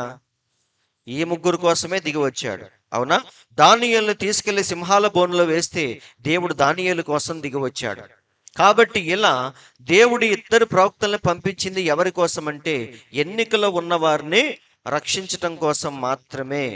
మిగతా వారి గురించి దేవుడికి అనవసరం, ఎందుకంటే వారు నిజమైన యూదులు కాదు. చూడండి, వీరు మాత్రమే నిజమైన యూదులని ప్రకటన గ్రంథం 14లో కూడా రాయబడింది. మరియు నేను చూడగా ఇదిగో ఆ గొర్రె పిల్ల సియోను పర్వతము మీద నిలవబడి ఉండెను. ఎక్కడ నిలబడిందంట అంటే యూదులందరూ ఇప్పుడు వారి యొక్క సొంత దేశానికి వచ్చేసారు. సియోను పర్వతం అనగా వారి యొక్క సొంత దేశంలో పాలస్తీనాలో ఇప్పుడు యూదులందరూ ఉన్నారు. పర్వతము మీద నిలవబడి ఉండెను. ఆయన నామమును ఆయన తండ్రి నామమును నొసళ్ళ యందు లిఖింపబడి ఉన్న 144,000 మంది ఆయనతో కూడా ఉండిరి. కాబట్టి 144,000 మందిని మాత్రమే దేవుడు తన దృష్టిలో పెట్టుకున్నాడు. ఇప్పుడు వాళ్ళు ఎక్కడున్నారు? సియోను పర్వతం అనగా వారి యొక్క సొంత దేశంలో పాలస్తీనాలో. వీరందరూ ఎప్పుడైతే వచ్చేస్తారో అప్పుడు వారి కోసం దేవుడు ఇద్దరు ప్రవక్తల్ని పంపించబోతున్నాడు. అందరు ఇక్కడే ఉన్నారు కదా. వీరు స్త్రీ సాంగత్యమున అపవిత్రులు కానివారు. ఈ 144,000 మంది ఎలాంటి వాళ్ళంట? ఎందులోనూ పార్టిసిపేట్ చేయకుండా, ఇప్పుడు క్రీస్తు విరోధి వస్తాడు, అవునా, వాడు చెప్పినట్టుగా చెయ్యాలి అంటాడు. ఇందాక నేను చెప్పాను, 1 బాస్ 1 చర్చ్ 1 లాగా అన్ని కూడా ఒకే సంఘక్రమం జరుగుతూ ఉన్నప్పుడు వీరు మాత్రమే దానికి అడ్డం తిరుగుతారు. ఎందుకంటే ఏ స్త్రీ సాంగత్యమున అపవిత్రులు కానివారు. స్త్రీ అనగా బైబిల్లో ఎవరు? సంఘము. కాబట్టి ఏ సంఘ శాఖలతో, ఏ సిద్ధాంతాలతో, ఆచారాలతో ఎలాంటి సంబంధం పెట్టుకొని వారు ఎవరంటే ఈ 144,000 మంది. వారు ఎక్కడున్నారో ఎలా ఉన్నారో దేవునికి తప్ప ఎవరికీ తెలియదు. కాబట్టి అందరూ ఈ యొక్క సమైక్యలో కలిసిపోతారు, కానీ కొంతమంది మాత్రం వారితో కలవరు. దేవుడు అదే చెప్తున్నాడు, వీరు స్త్రీ సాంగత్యమున అపవిత్రులు కానివారు, ఎవరితోనూ సంబంధాలు పెట్టుకొని వారు, కేవలం మెస్సయ కోసం ఎదురు చూస్తూ ఉన్నవారు. కాబట్టి స్త్రీ సాంగత్యమున ఎరుగని వారునై ఉండి గొర్రెపిల్ల ఎక్కడికి పోవునో అక్కడికెల్లా ఆయన వెంబడింతురు. వీరు దేవుని కొరకును గొర్రెపిల్ల కొరకును ప్రథమ ఫలముగా ఉండుటకై మనుష్యులలో నుండి కొనబడిన వారు. సో దేవుడు ఎవరి గురించి చెప్తున్నాడంటే 144,000 మంది గురించి దేవుడు చెప్తున్నాడు. వీరు ఎవరితోనూ కలవరు, ఏ సిద్ధాంతాలతో వారికి సంబంధం ఉండదు. క్రీస్తు విరోధి రావచ్చు, ఇంకెవరైనా రావచ్చు, కానీ వారితో కలవని వారే ఈ చిన్న గుంపు. ఎవరు? 144,000. అందుకే దేవుడు శ్రద్ధ వహించి వారి కోసం ఈ ఇద్దరు ప్రవక్తల్ని పంపించబోతున్నారు. వారు కేవలం మెస్సయ కోసం ఎదురు చూస్తూ ఉన్నారు, కానీ ఆయనే యేసయ్య అన్న విషయం పాపం వారికి తెలియదు. అయితే మీరు గమనించండి, బైబిల్లో ఎంతో మంది ప్రవక్తలు ఉండగా దేవుడు వీరిద్దరిని ఎందుకు పంపిస్తున్నాడు? మోషే, ఏలియాలు, వీళ్ళిద్దరిని ఏరి కోరి వారి కోసం ఎందుకు పంపిస్తున్నాడు? మీరు గమనించండి, యూదులు ఎప్పుడు కూడా ప్రవక్తల్ని బాగా నమ్ముతారు. ఈ రోజు మనకి ప్రవక్త అంటే ఎవడు జీర్ణించుకోలేకపోతున్నాడు. మనకు ఒక 7వ దూత ఉన్నాడు, ఏలియా ఉన్నాడు, ప్రవక్త ఉన్నాడంటే ఎవడూ దాన్ని ఒప్పుకోవట్లేదు. నిజమండి, అదొక జీర్ణించుకోలేని విషయముగా మారిపోయింది ఈరోజు క్రైస్తవులకి, పాస్టర్లకి. మనకొక ఈ కాలపు ప్రవక్త ఉన్నాడు అంటే చాలు వారికి అసలు ఒళ్ళు మండిపోతుంది. వింటున్నారండి? కానీ వారికి తెలియంది ఏంటంటే, ఇప్పుడు యూదులు ఎవరిని నమ్మరు, కానీ ప్రవక్తలను మాత్రం బాగా నమ్ముతారు. ఎందుకంటే వారికి తెలుసు వాక్యం ఎప్పుడు ఎక్కడ ఉంటది? ప్రవక్తల దగ్గర మాత్రమే వాక్యం ఉంటది. వింటున్నారండి? ధర్మశాస్త్రం, బైబిల్ ఎవరి చేతిలో అయినా ఉండొచ్చు, మీ అందరి చేతిలో వాక్యం ఉంది, బైబిల్ ఉంది. కానీ ఆ కాలానికి సిద్ధపరచబడిన వాక్యం మాత్రం ప్రవక్తల దగ్గర ఉంటుంది, అవునా? అందుకే ఆ రోజు అన్నా కయప ప్రధాన యాజకులుగా ఉన్నప్పుడు వాక్యం ఎక్కడికి వెళ్ళిందంటే జకర్యా కుమారుడైన బాప్తిస్మమిచ్చి యోహాను దగ్గరికి వెళ్ళింది. ఇలా ప్రతి కాలంలో కూడా వాక్యం ఎక్కడికి వెళ్ళిద్దంటే ప్రవక్తల దగ్గరికే ముందెళ్ళింది. అక్కడి నుంచి ప్రజల దగ్గరకు వచ్చింది. ఇది దేవునికి ఉన్న విధానం. అది కొత్త నిబంధన అయినా పాత నిబంధన అయినా చిట్ట చివరిగా వచ్చే మోషే ఏలియాల కాలంలో అయినా సరే వాక్యం ఎక్కడికి వచ్చింది? ప్రవక్తల దగ్గరకు వచ్చింది. కాబట్టి ఆది కాండము నుండి మనం చూసుకుంటూ వస్తే యూదులు ఎప్పుడు కూడా ప్రవక్తలను వాళ్ళు నమ్ముకుంటారు, ప్రవక్తల మీదనే వాళ్ళు దృష్టి పెడతారు. వింటున్నారండి? దేవుని యొక్క సంకల్పం తెలుసుకోవాలంటే ప్రవక్తల దగ్గరకు వస్తారు. అవునా? దేవుడు ఏం చెప్పబోతున్నాడు తెలుసుకోవాలంటే ప్రవక్తల దగ్గరకు వస్తారు. దేవుని ఉగ్రత గురించి తెలుసుకోవాలన్నా ప్రవక్తల దగ్గరికే వెళతారు. కాబట్టి ప్రతి దానికి ప్రవక్త మీద ఆధారపడతారు యూదులు. అందుకని దేవుడు వారి కోసం ప్రవక్తల్ని పంపించబోతున్నాడు. అందుకే బైబిల్లో మనం చూస్తే మీరు గమనించండి, ఒక వాక్యం రాయబడింది. యెహోషువపాతు అందరికీ ఒక మాట చెప్తాడు. యెహోషువపాతు మనందరికీ తెలుసు, ఆయన దేవుడు అంటే చాలా భయం, కానీ ఎవరన్నా పిలిస్తే పేరంటానికి వెళ్ళిపోతాడు. వింటున్నారండి? ఎవరన్నా బయట వాళ్ళు పిలిస్తే వెళ్ళిపోతా ఉంటాడు, కానీ దేవుడు అంటే చాలా భయము, భక్తి ఆయనకి. అందుకే ఆహాబు యుద్ధానికి రమ్మంటే ఆహాబుతో పాటు యుద్ధానికి వెళ్ళాడా లేదా? ఆహాబు అంటే నచ్చదు, కానీ చుట్టెరకం వల్ల పాపం ఆయనతో కలుస్తూ ఉంటాడు. కానీ దేవుడు అంటే మాత్రం చాలా భయం ఆయనకి. అలాగే ఒకసారి మరి శత్రువులందరూ వచ్చి వారి యొక్క దేశాన్ని చుట్టుముట్టినప్పుడు అప్పుడు యెహోషువపాతుకి ఏం చేయాలో తెలియక అందరినీ సమకూరుస్తాడు. స్త్రీలు, పురుషులు, యాజకులు, వింటున్నారండి, అందరూ పిల్లలతో సహా వచ్చి ఒక చోట కూడుకొని వారు దేవునికి ప్రార్థన చేస్తూ ఉంటారు, ఆరాధన చేస్తూ ఉంటాడు. ఆ రోజంతా ఉపవాసాన్ని చాటిస్తాడు.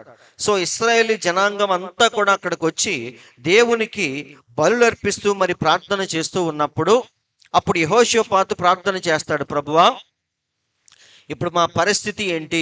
చుట్టూ శత్రువులు వచ్చి చుట్టుముట్టారు, మా దేశాన్ని నాశనం చేయటానికి సిద్ధముగా ఉన్నారు, ఇప్పుడు మమ్మల్ని ఎలా కాపాడుతావు అని ఎప్పుడైతే ప్రార్థన చేస్తూ ఉన్నాడో అప్పుడు దేవుని యొక్క వాక్యం ఎక్కడికి వచ్చిందంటే అక్కడున్న ఒక ప్రవక్త దగ్గరకు వచ్చింది.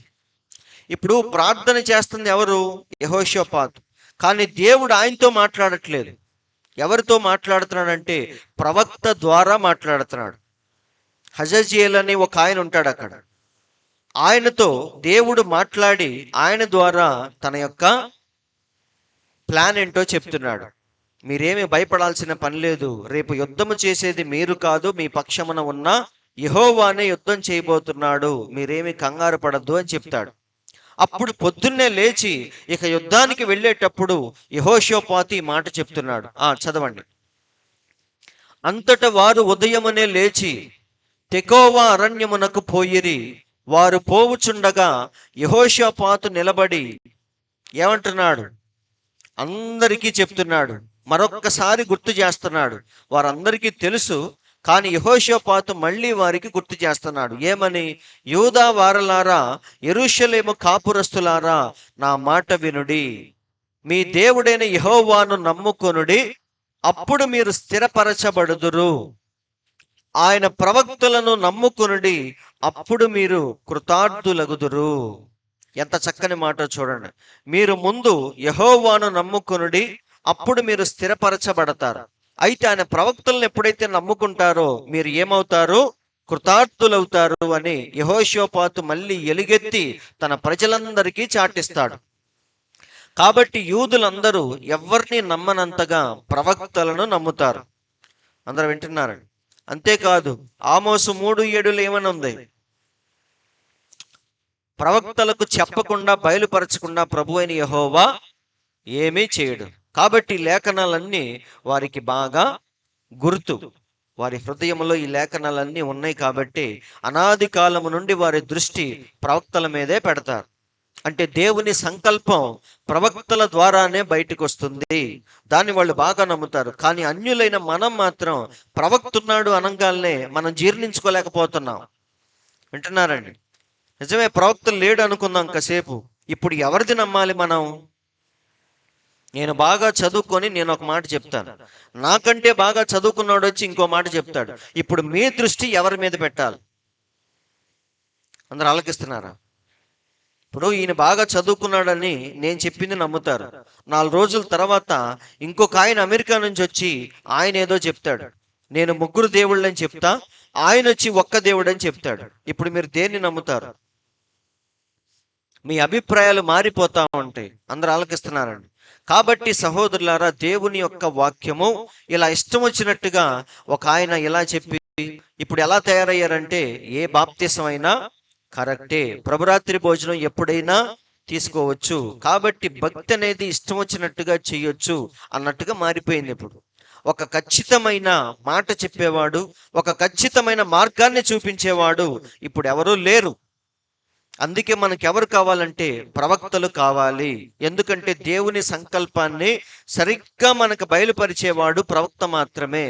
నా అభిప్రాయాన్ని నేను చెప్తాను, ఆయన అభిప్రాయాన్ని ఆయన చెప్తాడు. కానీ ప్రవక్తలు ఎప్పుడు కూడా దేవుని యొక్క అభిప్రాయం ఏంటో ప్రవక్తలు చెప్తారు.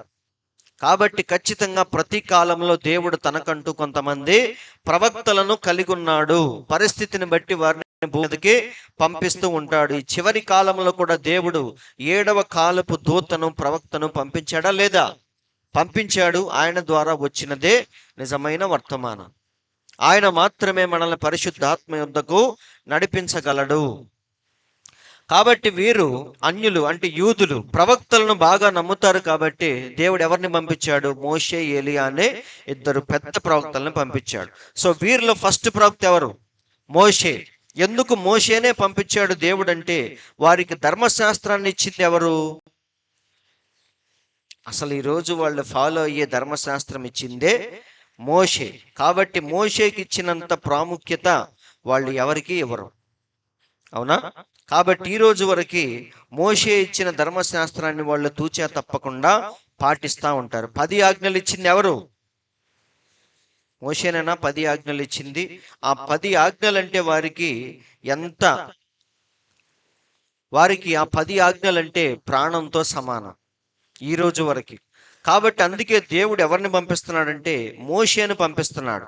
ఇప్పుడు మోషే వచ్చి చెప్తాడు ఏమని? అరణ్యములో మనల్ని నడిపించిన అగ్నిస్తంభం ఎవరో కాదు, ప్రభువైన యేసుక్రీస్తు. కొట్టబడిన బండలో నుంచి వచ్చిన నీరు మీరందరూ తాగారు కదా, ఆ బండ ఎవరు? ప్రభువైన యేసుక్రీస్తు. ప్రత్యక్షపు గుడారములో అతి పరిశుద్ధ స్థలములో ఉన్న దేవుడు ఎవరో కాదు, ప్రభువైన యేసుక్రీస్తు అని వారి యొక్క దృష్టిని యేసుక్రీస్తు వైపు మళ్లించడానికి మళ్ళీ మోషే రాబోతున్నాడు. మోషే ఆల్రెడీ వారికి చెప్పాడు, కానీ వారికి అర్థం కాలేదు. నాలాంటి ప్రవక్తను దేవుడు మళ్ళీ మీ సహోదరుల్లో పుట్టిస్తాడు అని మోషే అప్పుడే చెప్పాడు, కానీ ఎవరు దాన్ని నమ్మలేదు.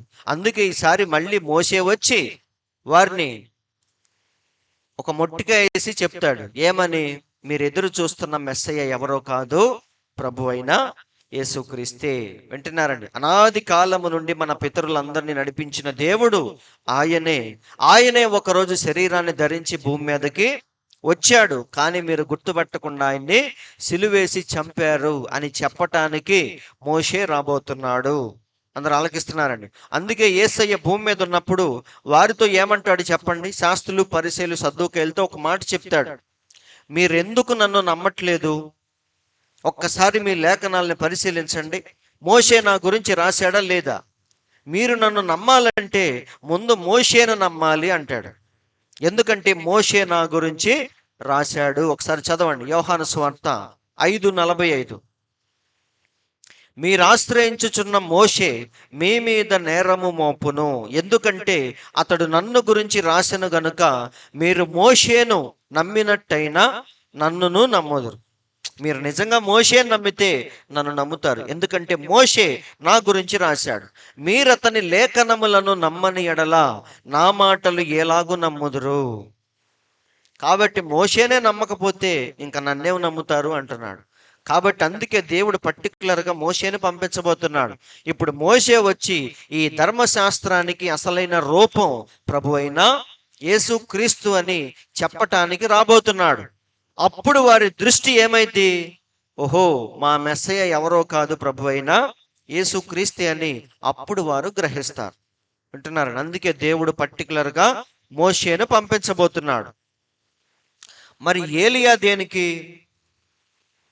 మోషే వచ్చి ఆయన పార్టీ ఆయన కంప్లీట్ చేశాడు, అవునా? ధర్మశాస్త్రానికి అసలైన రూపం యేసయ్యని చూపిస్తాడు. మరి ఏలియా దేనికి? ఏలియా అనగానే మనకి ఎవరు గుర్తొస్తారు? వీళ్ళిద్దరు ఎవరు? వీళ్ళిద్దరిని తాట తీసిన వాడే ఏలియా. అవునా? ఏలియా అనగానే మీకు ఒక గుర్తు రావాలి, యెజెబెలు బోధ. యెజెబెలును ఖండించిన వాడు ఏలియా మాత్రమే. అందరూ భయపడ్డారు పాపం యెజెబెలుకి. కానీ ఒక్క ఏలియా మాత్రమే అడ్డం తిరిగి ఏమన్నాడు, నువ్వు బతికుండగానే నిన్ను కుక్కల తింటే జాగ్రత్త అని చెప్పాడు. కాబట్టి యెజెబెలు బోధను ఖండించటానికి మళ్ళీ ఏలియా రాబోతున్నాడు. యెజెబెలు బోధ అంటే ఏంటి? యెజెబెలు బోధ అంటే ఏదో కాదు, మతము రాజకీయము కలిసి ఒకే దాని మీద వెళుతూ ఉంటే అదే యెజెబెలు బోధ. అవునా? ఆమె ఏం చేసింది? ఆహాబును పెళ్లి చేసుకొని మొత్తం కలిపేసిందా లేదా? మతము రాజకీయము మొత్తం కలిపేసి ఇష్టం వచ్చినట్టుగా దేశాన్ని నాశనం చేసింది. అలాగే క్రైస్తవ్యాన్ని నాశనం చేసింది ఏంటంటే ఈ యెజెబెలు బోధ. కాబట్టి మతము రాజకీయము ఎప్పుడైతే కలుస్తుందో అదే యెజెబెలు బోధగా మారిపోయింది. ఇప్పుడు ఆ బోధలన్నీ ఖండించాలంటే మళ్ళీ ఎవరు రావాలి? ఏలియా రావాలి. అందరూ ఆలకిస్తున్నారండి. అన్యుల దగ్గరికి వచ్చిన ఏలియా ఎలాగైతే మనందరినీ తిరిగి పెంతెకొస్తు వైపుకు నడిపించాడో, అలాగే మళ్ళీ చివరి ఏలియా వచ్చి వారందరినీ మళ్ళీ ఎక్కడికి నడిపిస్తాడు? మళ్ళీ పెంతెకొస్తు దగ్గరికి నడిపిస్తాడు. అంటే పరిశుద్ధాత్మ దగ్గరికి నడిపిస్తాడు వారు. ఇందాక నేను చెప్పాను, వధువు ఎత్తబడిన తర్వాత పరిశుద్ధాత్మను కూడా దేవుడు అన్యుల్లో నుంచి తీసేయబోతున్నాడు. అవునా? ఇక అన్యులకి లేదు. కానీ యూదుల్ని మాత్రం ఏలియా వచ్చి మళ్ళీ ఎక్కడికి నడిపిస్తాడంటే పెంతెకొస్తు దగ్గరికి నడిపించబోతున్నాడు. అవునా? పిల్లలందరినీ ఎలాగైతే ఈ ఏలియా వచ్చి తండ్రుల వైపుకు నడిపించాడో మళ్ళీ ఇలాంటి పరిచర్యే యూదుల మధ్య జరగబోతుంది. వారిని కూడా మళ్ళీ ఏలియా వచ్చి తండ్రుల వైపుకు తిప్పుతాడు. అంటే పరిశుద్ధాత్మ వైపు, పెంతెకొస్తు వైపు తిప్పబోతున్నాడు. అదే ప్రవక్త చెప్తున్నాడు చూడండి. దేవుడు ఈ ఇరువురు ప్రవక్తలను ఉపయోగించుకొని ఆ యూదుల గుంపు నుండి ఈ 144,000 మందిని ఇప్పుడు పిలుచును. వారిలో నుంచి వీరిని మాత్రం దేవుడు ప్రవక్తల ద్వారా పిలవబోతున్నాడు. అదేమిటి? ఈ అన్యజనుల సంఘము యొక్క ఏలియా ఆత్మ. అంటే మన దగ్గరకు వచ్చిన ఏలియా ఆత్మే మళ్ళీ యూదుల సంఘమునకు కూడా పోవును. మన దగ్గరికి దేవుడు ఎలాంటి ఏలియా ఆత్మను పంపించాడో మళ్ళీ ఏలియా ఆత్మను వారి కోసం కూడా పంపించబోతున్నాడు. అవునా? మనందరినీ ఏలియా వచ్చి ఏం చేశాడు? చెడిపోయిన పిల్లలందరినీ అపోస్తుల తండ్రుల వైపుకు తిప్పాడు.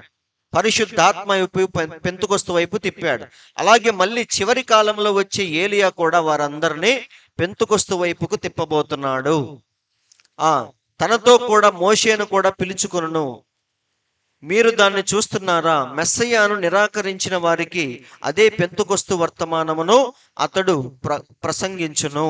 కాబట్టి ఏలియా వచ్చి మళ్ళీ ఏం చేయబోతున్నాడు? వారందరినీ తిరిగి మళ్ళీ పెంతెకొస్తు వైపుకు నడిపించబోతున్నాడు. కాబట్టి వీరిద్దరూ వచ్చి ఎవరి పార్ట్ వాళ్ళు కంప్లీట్ చేయబోతున్నారు. మోషే వచ్చి ధర్మశాస్త్రము ద్వారా యేసయ్యను వాళ్ళకి చూపించబోతున్నాడు. ఏలియా వచ్చి చెడిపోయిన వాళ్ళందరినీ మళ్ళీ పెంతెకొస్తు వైపుకు నడిపించబోతున్నాడు. ఇలా ఏం చేయబోతున్నారంటే వారిద్దరూ ఎన్నికలో ఉన్న 144,000 మందిని పూర్తిగా మెస్సయ్య వైపు, యేసుక్రీస్తు వైపు, పరిశుద్ధాత్మ వైపు నడిపించబోతున్నారు. ఇదే వారు చేయబోయే గొప్ప పరిచర్య.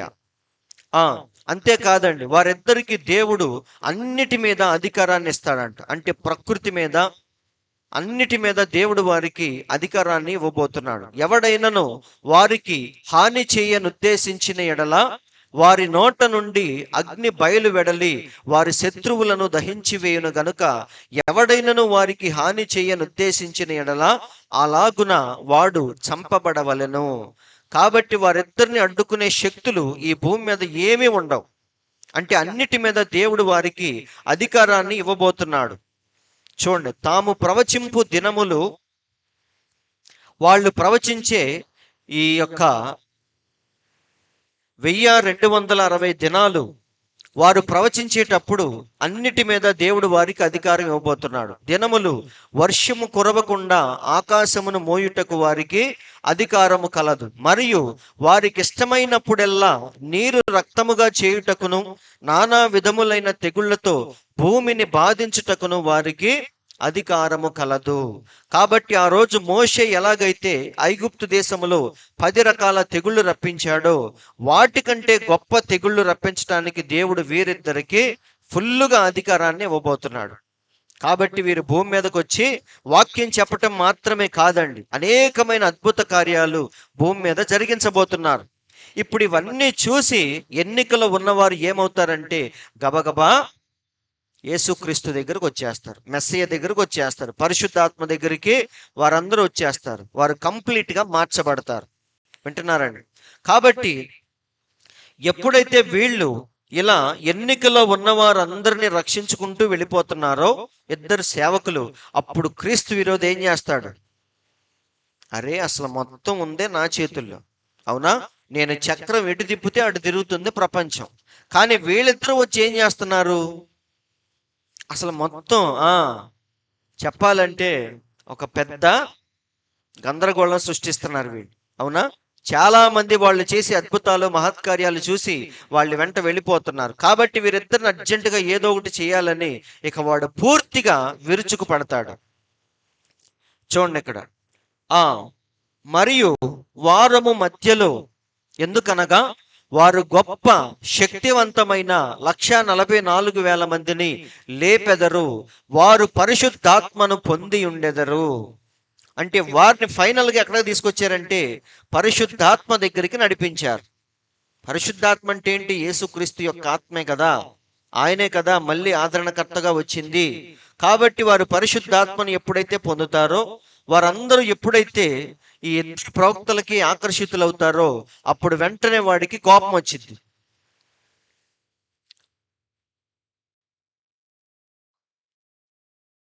చూడండి, భూమిని తెగుళ్లలో బాధించి వారు తెగుళ్లను మరి నానా విధములైన వాటిని వారికిచ్చిరి. వారు, ఇక్కడ చూడండి, వారు రోమను వారికి అడ్డుగా నిలిచి వారి ప్రయత్నములకు అడ్డుబండగా ఉండిరి. దీన్ని అండర్లైన్ చేయలేదు నేను, ఇది చదవండి. వారు ఎవరికి అడ్డుబండగా ఉన్నారు?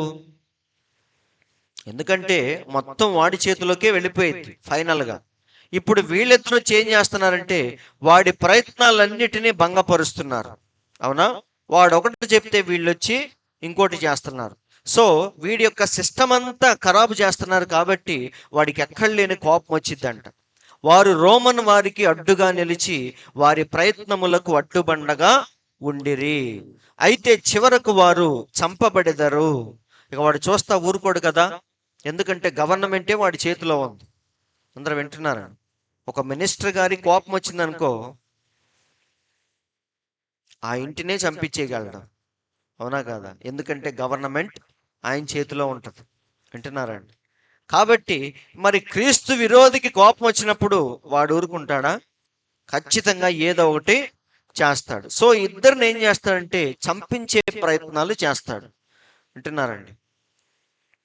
కాబట్టి సహోదరులారా, ఫైనల్గా జరిగేది ఏంటంటే ఎప్పుడైతే వీళ్ళిద్దరూ వచ్చి మోషే ఏలియాలు భూమి మీదకి వచ్చి ఎన్నికలో ఉన్న వారందరిని ఎప్పుడైతే వారి వైపుకు తిప్పుకుంటారో, ప్రజలందరూ ఎప్పుడైతే వీరి వెంట పోవటం స్టార్ట్ చేస్తారో, క్రీస్తు విరోధికి కోపం వచ్చి వాడు పూర్తిగా విరుచుకు పడతాడు, వీళ్ళిద్దరిని చంపించేస్తాడు. అందరూ ఆలకిస్తున్నారు? భయంకరముగా వాళ్ళిద్దరిని చంపించేసి, ఇక్కడ చూడండి పౌలు చెప్తున్నాడు, చాలా జాగ్రత్త చూడండి. మొదట భ్రష్టత్వము సంభవించి నాశన పాత్రుడగు పాప పురుషుడు బయలుపడితేనే గాని ఆ దినము రాదు. సో ఫస్ట్ జరగాల్సిన పని ఏంటి? పాప పురుషుడు బయలుపడాలి. అంటే మొదట భ్రష్టత్వము సంభవించి నాశన పాత్రుడగు పాప పురుషుడు బయలుపడాలి. వాడు పూర్తిగా ఏమవ్వాలంటే వాడి యొక్క రంగులన్నీ బయట పెట్టాలి. ఏది దేవుడు అనబడునో, ఏది పూజింపబడునో దానంతటిని ఎదిరించుచు దానికంతటికి పైగా వాడు తన్ను తానే హెచ్చించుకొనుచు. మీరు గమనిస్తున్నారా? స్టార్టింగ్ లో పరలోకములో జరిగిందేంటి? మహోన్నతునితో నన్ను నేను సమానునిగా చేసుకొందును, నక్షత్రములకు పైగా నా సింహాసనాన్ని హెచ్చించుకుంటాను, ఉత్తర దిక్కున ఉన్న సభాపర్వతం మీద నేను కూర్చుంటాను అని వాడు ఎప్పుడైతే అనుకున్నాడో అప్పుడు దేవుడు వాడిని తన్ని కింద పడేశాడు. ఆ గుణ లక్షణాలు మళ్ళీ వాడి పిల్లల్లో కూడా ఉంటాయి. అవునా? కాబట్టి క్రీస్తు విరోధి భూమి మీద మళ్ళీ అలాంటి లక్షణాలే చూపిస్తున్నాడు. ఏమని? ఏది దేవుడు అనబడునో, ఏది పూజింపబడునో దానంతటిని ఎదురించుచు. ఇప్పుడు వీళ్ళందరికీ పవిత్రమైన దేవాలయం ఏదంటే సొలొమోను దేవాలయం. అవునా? ఇప్పుడు వీడేం చేస్తాడంటే, ఇక నుంచి మీ దేవుణ్ణి నేనే, అది దేవుడు కాదు, దాన్ని కాదు మీరు పూజించాల్సింది, ఇక నుంచి నాకు దాసోహం అవ్వాలి, నా పాదాల కింద ఉండాలి అని చెప్పేసి వీడే ఏం చేస్తాడంటే దేవునిలాగా తన్ను తాను కనపరుచుకుంటాడు. అది ఎవడి లక్షణం అంటే లూసిఫర్ యొక్క లక్షణం.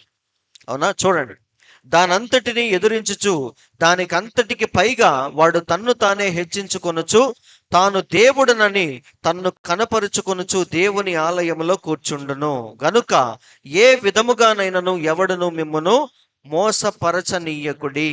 కాబట్టి ఫైనల్ గా జరిగేది ఏంటి? దేవుని యొక్క స్థానాన్ని వాడు భర్తీ చేయటానికి చూస్తాడు. అవునా? కాబట్టి స్టార్టింగ్ లో పరలోకములో వాడు చేసింది అదే. లూసిఫర్ గాడు, వాడి తండ్రి అపవాది ఘట సర్పం, స్టార్టింగ్ లో చేసింది కూడా ఏంటి? దేవునితో తన్ను తాను సమానునిగా ఎప్పుడైతే చేసుకున్నాడో అప్పుడు దేవుడు వాడి చెడ్డ బుద్ధి ఎరిగి వాడిని తన్ని కింద పడేశాడు. మళ్ళీ అవే లక్షణాలు భూమి మీద వాడి పిల్లల్లో మనం చూస్తూ వస్తాం. అవునా? కయ్యను దగ్గర నుంచి వాడి పిల్లలందరిలో కూడా ఇలాంటి గుణ లక్షణాలు అరాకొర మనకి కనిపిస్తూ ఉంటాయి. ఫైనల్ గా క్రీస్తు విరోధిలో పూర్తిగా మళ్ళీ అలాంటి లక్షణాలను మనం చూస్తాం. అందరూ వింటున్నారండి? కాబట్టి ఇదంతా ఏంటి? వాడి నాశనానికే మళ్ళీ ఇదంతా తెచ్చుకుంటున్నాడు. అవునా? సో మనందరికీ తెలుసు, యెషయా గ్రంథంలో ఆల్రెడీ రాయబడింది ఏమని? తేజో నక్షత్రమా, వేకువ చుక్క. ఎందుకు ఆ మాటలు రాయబడినాయి అంటే పాపము చేయకముందు వాడి యొక్క స్థానం అది.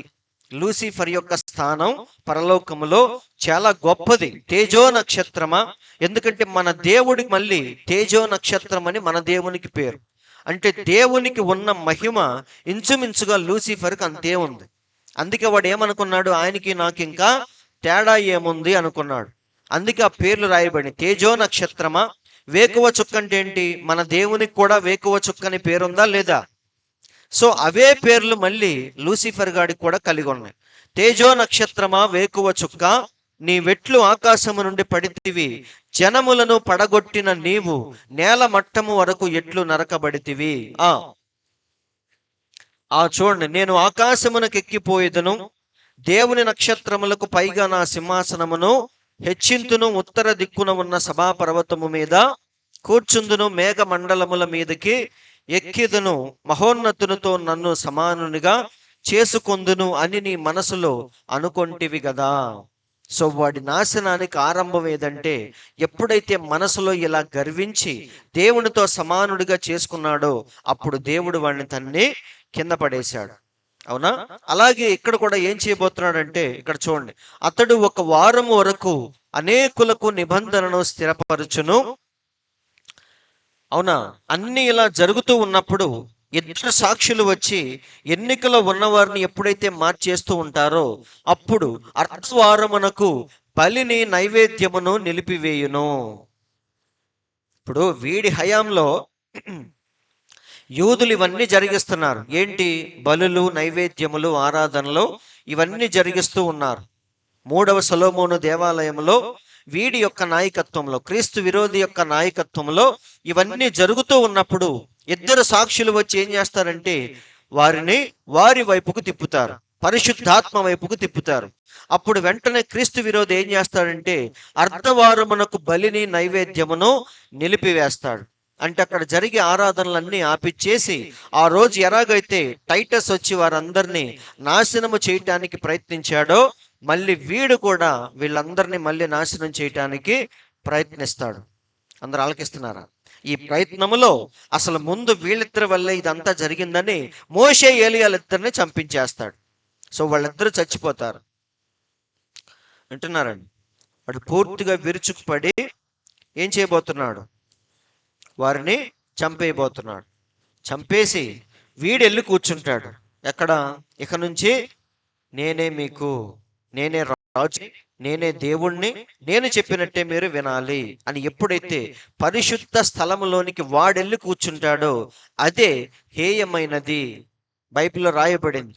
హేయమైన విషయం ఏది అంటే ఆ పరిశుద్ధ స్థలంలోనికి ఎప్పుడైతే క్రీస్తు విరోధి వెళ్ళాడో అదే హేయమైన కార్యం. వింటున్నారండి? బైబిల్లో చక్కగా రాయబడింది, హేయమైనది పరిశుద్ధ స్థలములో వరకు అని. ఆ హేయమైన కార్యం ఏదో కాదు కానీ వాడెళ్ళి ఆ పరిశుద్ధ స్థలములో దేవునికి ప్రతిగా వాడు కూర్చుంటాడు. అదే హేయమైనది. ఇక్కడ చూడండి, ప్రకటన 11:7. వారు సాక్ష్యము చెప్పుట ముగింపగానే అగాధములో నుండి వచ్చు క్రూర మృగము. చాలా క్లియర్గా ఉంది. ఎవరు వీళ్ళు? ఈ ఇద్దరు సాక్షులు ఎప్పుడైతే సాక్ష్యము చెప్పుట ముగింపగానే 3.5 సంవత్సరాలు ఎప్పుడైతే చక్కగా ఆ సేవ జరిగించారో, యేసయ్యను ఎలాగైతే 3.5 సంవత్సరాలకి చంపేశారో అలాగే వీరిద్దరిని కూడా 3.5 సంవత్సరాలు పూర్తయిపోగానే వీరిని కూడా చంపేయబోతున్నారు. ముగింపగానే అగాధములో నుండి వచ్చు క్రూర మృగము. క్రూర మృగం అంటే ఎవరు చెప్పండి? అసలు క్రూర మృగం అంటే ఎవరు? క్రీస్తు విరోధే కదా, తల్లి సంఘమే కదా. కాబట్టి ఆ క్రూర మృగం బయటకు వచ్చి ఏం చేసిందంట? వారితో యుద్ధము చేసి వారిని జయించి వారిని చంపును. మొత్తానికి ఆ ఇద్దరు సాక్షులను ఏం చేసింది? చంపేసింది. వింటున్నారండి? వారి శవములు ఆ మహాపట్టణపు సంత వీధిలో పడియుండును. ఎంత కోపమో చూడండి. వారిద్దరిని చంపి శవాలు తీసుకెళ్ళి ఎక్కడ పెట్టారు? ఊరిని బొడ్లో పెట్టారంట, సెంటర్లో. అక్కడ పెట్టి వారికి ఏం చేస్తున్నారు? వానికి ఉపమాన రూపముగా సొదొమ అనియు ఐగుప్తి అనియు పేరు. అచ్చట వారి ప్రభువు కూడా సిలువ వేయబడెను. ఎక్కడైతే యేసయ్యను చంపారో అక్కడే వీళ్ళిద్దరి శవాల్ని కూడా పెట్టి ఏం చేస్తున్నారంటే వేడుకలు చేసుకుంటా ఉన్నారు. మరియు ప్రజలకును వంశములకును ఆయా భాషలు మాట్లాడు వారికిని జనములకును సంబంధించిన వారు 3 దినములన్నర అంటే 3.5 రోజులు వారి శవములను చూచుచు వారి శవములను సమాధిలో పెట్టనియ్యరు. సమాధిలో కూడా పెట్టకుండా వారిద్దరి సమాధులు ఏం చేస్తారంట? శవాల్ని ఊరి నడిబొడ్లో పెట్టి 3.5 రోజులు గంతులు వేసుకుంటూ ఉత్సవాలు చేసుకుంటూ వారిని చూసి ఎగతాళి చేసుకుంటూ తిరుగుతూ ఉంటారు. ఇది పరిస్థితి. వింటున్నారండి? కంపు కొడుతున్నా సరే అక్కడే ఉంచి మనల్ని ఇన్ని రోజులు బాధ పెట్టిన వీరిద్దరి పరిస్థితి చూడు ఎంత దారుణంగా ఉందో అని అందరికీ చూపించటం కోసం ఆ శవాలను అక్కడే ఉంచుతారు, పాతి పెట్టనియ్యరు. ఎందుకంటే అందరూ చూసి గుణపాఠం నేర్చుకోవాలి. అందరూ ఆలకిస్తున్నారండి. మనల్ని బాధ పెట్టిన వీరి పరిస్థితి ఎంత దారుణంగా మారిందో లోకానికి చూపించటానికి అక్కడ పెట్టారు. సంసోను తీసుకెళ్ళి ఎక్కడ కట్టేశారు చెప్పండి? దాగోను దేవత మందిరములో ఒక వేడుకలాగా నుంచోబెట్టారు, ఆ స్తంభానికి ఈ స్తంభానికి మధ్యలో. ఎందుకంటే అందరూ చూడాలి, మనల్ని బాధ పెట్టిన సంసోను పరిస్థితి చూడు ఇప్పుడు ఎలా మారిపోయిందో అని అందరికీ చూపించడం కోసమే అక్కడ నుంచోబెట్టారు. కానీ ఫైనల్గా ఏం జరిగింది? దేవుడు దిగి వచ్చి మొత్తాన్ని నాశనం చేశాడా? చేయలేదా? సేమ్ అలాగే 3.5 రోజులు పూర్తయిపోయిన తర్వాత వారిలోకి ఏమొచ్చిందంటే పరలోకము నుండి ఒక జీవము ఆత్మ వచ్చి వారిలో జొరబడింది. వింటున్నాను? ఒకసారి చూడండి. అయితే ఆ 3.5 దినములైన పిమ్మట దేవుని యొద్ద నుండి జీవాత్మ వచ్చి వారిలో ప్రవేశించెను. ఒకసారి మీరు గమనించారా? లోయలో ఎండిపోయిన ఎముకలన్నీ ఉంటాయి, అవునా? అప్పుడు ప్రవక్త వచ్చి చెప్పంగానే జీవం వచ్చి ఆ ఎండిపోయిన ఎముకలను సైతం బతికించినయా లేదా? కాబట్టి ఇక్కడ కూడా 3.5 రోజులు అయిపోయిన తర్వాత దేవుని యొద్ద నుండి ఒక జీవాత్మ వచ్చి వారిలో ప్రవేశించింది. అప్పుడు వెంటనే వాళ్ళు పాదములు ఊని నిలిచిరి, వారిని చూచిన వారికి మిగుల భయము కలిగెను. ఇప్పుడు దాకా ఏం చేస్తున్నారు? వాళ్ళు వేడుక చేస్తున్నారు, గంతులేస్తా ఉన్నారు. చూడు వీళ్ళ పరిస్థితి ఎంత దారుణంగా మారిందో, మాకెదురు తిరిగితే ఎవడి పరిస్థితి అయినా ఇంతే అని లోకానికి చూపిస్తా ఉన్నారు. కానీ ఎప్పుడైతే 3.5 రోజులు పూర్తి అయిపోయిందో వారందరూ చూస్తుండగానే పరలోకము నుండి జీవాత్మ వచ్చి వారిలో దూరింది. అప్పుడు వెంటనే లేచి నిలబడ్డారు. ఇప్పుడు పరిస్థితి ఏంటి చెప్పండి? ఇప్పుడు దాకేమో చూసి నవ్వుకున్నారు, కానీ ఎప్పుడైతే వాళ్ళిద్దరు లేచి నుంచున్నారో ఇక ఒక్కొక్కడికి మామూలుగా లేదు, భయం పుడతా ఉంది. అందరు అలకిస్తున్నారండి. ఇది ఏ శక్తి, ఎక్కడి నుంచి వచ్చింది, వీరు ఎందుకు నుంచున్నారు, వింటున్నారు కదా. కాబట్టి పూర్ణమైనది వచ్చినప్పుడే పూర్ణము కానిది నిరర్ధకమైంది. కాబట్టి సింహం వచ్చేవో నక్కలు ఏం చేస్తాయంట, అడవికి నేనే రాజునని చెప్పి గంతులేస్తా ఉంటాయి. ఎప్పుడైతే గుహలో నుంచి సింహం వచ్చిద్దో అప్పుడు ఇవేం చేస్తాయి, సైలెంట్ అవుతాయా లేదా. కాబట్టి అలాగే అసలైన శక్తి వచ్చే వరకు అందరూ ఈ లోకంలో గంతులేస్తా ఉంటారు, అవునా. కానీ అసలైంది వచ్చినప్పుడే అప్పుడు మొత్తం సైలెంట్ అయిపోతారు.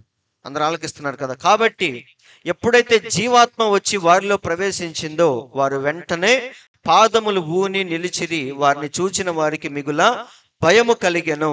చూడండి, అప్పుడు ఇక్కడికి ఎక్కి రండని పరలోకము నుండి గొప్ప స్వరము తమతో చెప్పుట వారు విని, వారు లేవటమే కాదండి, చచ్చిపోయిన వారు లేచి నుంచున్నారు. ఇప్పుడు ఏం చేయబోతున్నారు, అందరూ చూస్తుండగానే పరలోకానికి ఆరోహణమై వెళ్ళిపోబోతున్నారు. గొప్ప స్వరము తమతో చెప్పుట వారు విని మేఘారూఢులై పరలోకమునకు ఆరోహణమైరి, వారు పోవుచుండగా వారి శత్రువులు వారిని చూచిరి. వింటున్నారండి, పెరుగుట విరుగుట కొరకే అని దెయ్యం ఎంత రెచ్చిపోతే వాడి కోరలు అంతగా దేవుడు విరిచేస్తా ఉంటాడు. కాబట్టి వీరందరూ చూస్తుండగానే వారు ఎప్పుడైతే పరలోకానికి ఆరోహణమై వెళ్ళిపోయారో అప్పుడు వారికి అర్థమైంది ఏమని, అసలైన దేవుడు ఆయన అని. అందరూ ఆలకిస్తున్నారు. ఇక దాని తర్వాత మిగిలింది ఏంటంటే ఇక యుద్ధమే. అందరూ వింటున్నారండి. సముద్రం ఇలా చీలింది, సముద్రాన్ని దేవుడు గోడగా కట్టాడు, అందులో నుంచి యూదులందరూ ఇశ్రాయేలీలందరూ వెళ్ళిపోతా ఉన్నారు. అది చూసినప్పుడు ఫరోకి ఏమనిపించాలి, వెనక్కి వెళ్ళిపోవటం మంచిది అనుకోవాలి.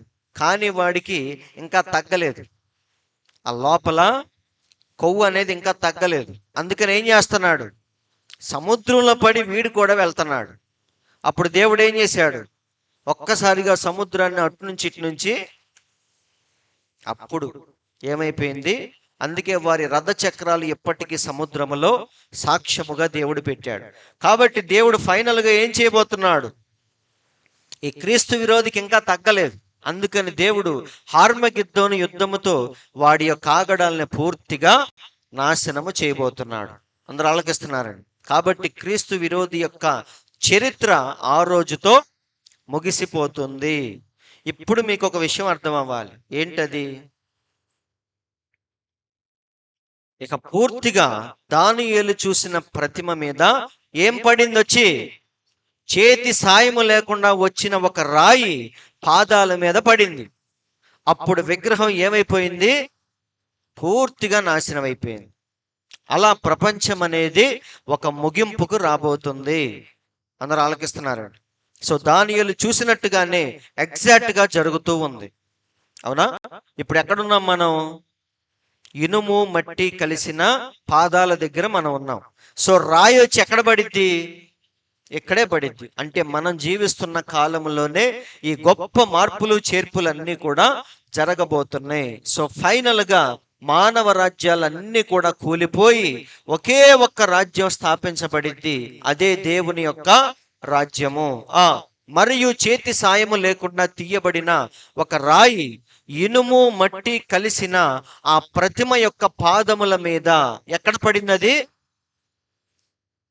ఎక్కడ పడింది, కాళ్ళన్నీ ఇనుమే, కానీ కింద లాస్ట్ లో పాదాల దగ్గర ఇనుము మట్టి ఎక్కడైతే కలిసిందో కరెక్ట్ అక్కడ పడింది.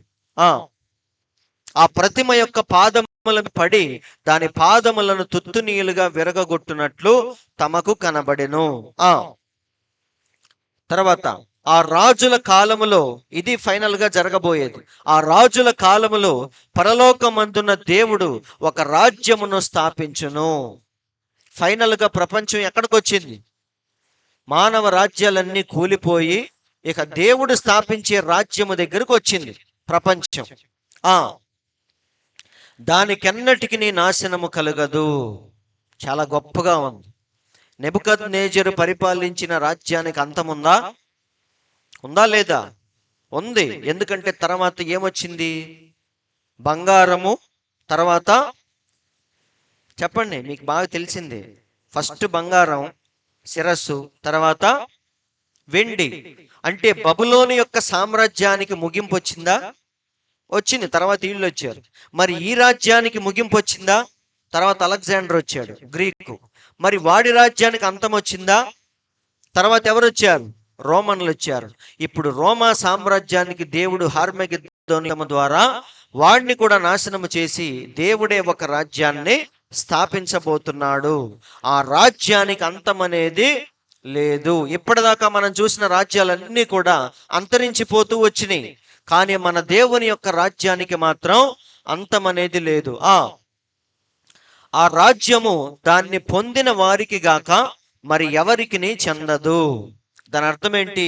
దానికోసం ఎవరైతే రిజర్వేషన్ చేయించబడ్డారో వారికి తప్ప ఎవరికీ లేదు. ఆశపడటం అందరూ ఆశపడతారు. వింటున్నారండి? బైబిల్లో ఏమనుంది? అడుగుడి మీకు ఇయ్యబడును అని. దాని అర్థం ఏంటి? అందరూ అడుగుతారు, అందరికీ దేవుడు ఇచ్చేస్తాడా? ఇవ్వడు. ఎన్నికలో ఉన్న వారికి మాత్రమే దేవుడు ఇస్తాడు. కాబట్టి అక్కడ చక్కగా రాయబడింది, ఆ రాజ్యము దాన్ని పొందిన వారికి గాక మరి ఎవరికి చెందదు. అది ముందు చెప్పిన రాజ్యములన్నిటినీ పగలగొట్టి నిర్మూలము చెయ్యును గాని అది మాత్రం యుగముల వరకు నిలుచును. కాబట్టి ఫైనల్ గా శాశ్వతమైన రాజ్యము ఎవరిదంటే మన ప్రభు అయిన యేసుక్రీస్తు రాజ్యమే. ఆ రాజ్యములో ఉండటానికి మనం ప్రయాసపడాలి. అందరూ ఆలకిస్తున్నానండి. కాబట్టి ఫైనల్ గా భూమి మీద ఉండేది ఏంటి? 1000 ఏండ్ల రాజ్య పరిపాలన. దీనికోసమే మనందరం కూడా ఈరోజు ఎదురు చూస్తా ఉన్నాం. అవునా? ఈరోజు మన ప్రయాస, మన ప్రార్థన, మన కష్టాలు ఇవన్నీ దేనికోసం అంటే ఒకరోజు సుస్థిరమైన రాజ్యములో 1000 సంవత్సరాలు దేవునితో కూడా మన రాజ్యము చేయాలంటే ఖచ్చితంగా ఈ భూమి మీద కొన్ని శ్రమలు, బాధలు భరించక తప్పదు. అందరూ వింటున్నారండి? పరిపాలించాలంటే ఖచ్చితంగా శ్రమలు, బాధలు అనుభవించాలి. ఒకవేళ ఊరికే వచ్చిందనుకో దాని విలువ మనకు తెలియదు. నిజమండి. అన్నం ఎంత టేస్ట్గా ఉందో తెలియాలంటే నువ్వు ముందు పస్తులు ఉండాలి. సగం ఆకలి మీద ఉండి తింటే కోడి మాంసం కూడా నీకు అంత రుచిగా అనిపించదు. వింటున్నారండి? కానీ పస్తులుండి తింటే పచ్చడి కూడా ఎలా ఉంటుంది? చాలా అద్భుతంగా ఉంటుంది. కాబట్టి దేవుడు మనకి ఆ రాజ్యాన్ని ఇచ్చేదానికి ముందు ఈ భూమి మీద ఏం చేస్తున్నాడు? శ్రమలు అనే కొలిమిలో నుంచి మనల్ని లాగుతా ఉన్నాడు. ఇన్ని శ్రమలు అనుభవించిన తర్వాత ఆ పరలోక రాజ్యాన్ని మనం పూర్తిగా అనుభవించగలం. అందరూ ఆలకిస్తున్నారండి. కాబట్టి ఈ రాజ్యంలో ఈ భూమి మీద జరిగే ప్రతిదీ కూడా ఒక ఉద్దేశపూర్వకంగా జరుగుతుందని ముందు మనం గమనించాలి. రాజ్యములు మారినా, గవర్నమెంట్లు మారిపోయినా, క్రైస్తవ సంఘాల్లో ఈ మార్పులు, చేర్పులు, ఈ వ్యాధులు ఇవన్నీ కూడా ఒకదానికి దారి తీస్తున్నాయని ముందు మనం తెలుసుకోవాలి. ఇదంతా దేనికోసం అంటే ఒకరోజు దేవుడు ఈ భూమి మీద తన రాజ్యాన్ని స్థాపించబోతున్నాడు. దానికోసమే ఈ ప్రిపరేషన్ అంతా కూడా. అవునా? ముందుగా వధువు ఎత్తబడాలి. వధువు ఎత్తబడిన తర్వాత గవర్నమెంట్లన్నీ మారిపోవాలి. అన్నీ కూడా క్రీస్తు విరోధి చేతికి వెళ్ళిపోవాలి. వింటున్నారండి? వాడు ఎప్పుడైతే అందరితో నిబంధన స్థిరపరుచుకొని వెళుతూ ఉంటాడో అప్పుడు దేవుడు ఎన్నికలో ఉన్న వారి కోసం 2 సాక్షుల్ని పంపించబోతున్నాడు. వారు వచ్చి అనేకమైన అద్భుతాలు, మహత్కార్యాలు చేసి ఎప్పుడైతే ఎన్నికలో ఉన్న వారిని వారి వైపుకు తిప్పుతారో అప్పుడు క్రీస్తు విరోధి ఏమవ్వాలి? పూర్తిగా తన యొక్క రంగులన్నీ చూపించాలి. అప్పుడు దేవుడు దిగి వచ్చి వాడిని పూర్తిగా నాశనము చేసి తన రాజ్యాన్ని భూమి మీద స్థాపించబోతున్నాడు.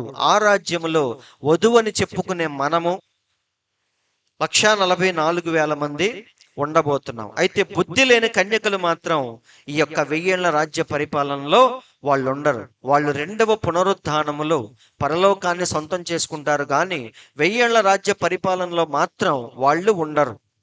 అక్కడ ఉండేది ఎవరంటే వధువని చెప్పుకునే మనము 1,44,000 మంది, మన ప్రభు అయిన యేసుక్రీస్తు. కాబట్టి మన ఎదురు చూపులు కానీ, మన నిరీక్షణ కానీ అంతా కూడా ఆ రాజ్యము వైపే. దానికోసమే మనం ఈరోజు జీవిస్తున్నాం. దేవుడి మాటలు దీవించును గాక. అందరం లేచి నిలబడదాం.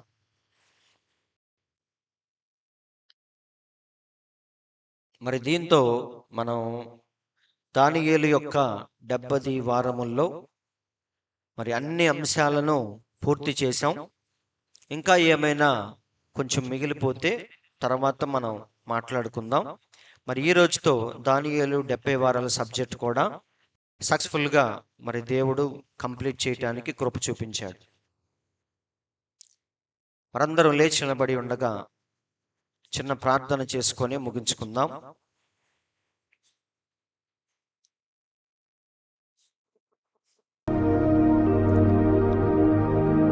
పరిశుద్ధుడా పరిశుద్ధుడా జీవము కలిగిన దేవా, అత్యున్నత కృప కలిగిన మా తండ్రి, మీ పరిశుద్ధమైన నామానికి మరొకసారి మేమందరము కలిసి మీకు ఎంతగానో స్తుతులు స్తోత్రములు చెల్లిస్తున్నాం ప్రభువా. నిజముగా నీవు చెప్పిన ప్రతి మాటను బట్టి మీకు స్తోత్రములు తండ్రి. ప్రవక్తే గనక లేకపోతే ఈ బైబిల్లో ఉన్న విషయాలు మేము చదివేవాళ్ళము, కానీ మాకేమీ అర్థమయ్యేది కాదు ప్రభువా. ఇదంతా ఒక గందరగోళముగా ఉండిపోయేది తండ్రి. కాబట్టి మేము కూడా మత శాఖల వలె ఏదో ఒక బాప్తిస్మం అని, ఏదో ఒక సంఘక్రమం అని, ఏదో ఒక పాస్టర్ అని, ఏదో ఒక చర్చి అని వ్యర్థముగా మిమ్మల్ని ఆరాధించేవాళ్ళం ప్రభువా. కానీ మమ్మల్ని ప్రేమించి ఒక అంత్యకాల ప్రవక్తను మా కోసం పంపించి నిజమైన మార్గం ఏదో ప్రభువా మాకు చూపించినందుకు స్తోత్రములు తండ్రి. ఈరోజు మేమందరం ఆ మార్గంలో వెళుతున్నామంటే అది నీ యొక్క కృప ప్రేమ అని మేము నమ్ముచున్నాం ప్రభువా. చివరి దాకా ఈ కృప మాతో ఉండాలని మేము కోరుకుంటున్నాం ప్రభువా. వచ్చిన ప్రతి ఒక్కరిని మీరు దీవించండి తండ్రి. ఇంకా ఈ వర్తమానాలు ఎవరికైతే అర్థము కావట్లేదో వారిని కూడా మీరు దర్శించండి. వారి హృదయానికి గోచరమయ్యేటట్టుగా మీరే ప్రభువా మళ్ళీ తిరిగి బోధించమని ప్రార్థిస్తున్నాం ప్రభువా. ఇంకా అనేకమైన విషయాలు మేము ధ్యానిస్తూ ప్రభువా ఎలా జీవించాలో మేము నేర్చుకుంటూ నీ స్వారూప్యంలోనికి మార్చబడే కృపను మా అందరికీ దయచేయమని, ఈ ఉదయకాలపు దీవెనలతో మమ్మల్ని నింపమని మా ప్రభువైన యేసుక్రీస్తు అను ఎంతో శ్రేష్టమైన మీ నామములో ప్రార్థించి అడుగుచున్నాము తండ్రి, ఆమేన్. మన తండ్రి అయిన యేసుక్రీస్తు యొక్క దివ్యమైన కృపా సమాధానములు కూడి ఉన్న మనందరికీ, ఈ లోకంలోని పరిశుద్ధులందరికీ సదాకాలము తోడై నడిపించును గాక, ఆమేన్. మంచిది. దేవుడు మీ అందరిలో దీవించును గాక.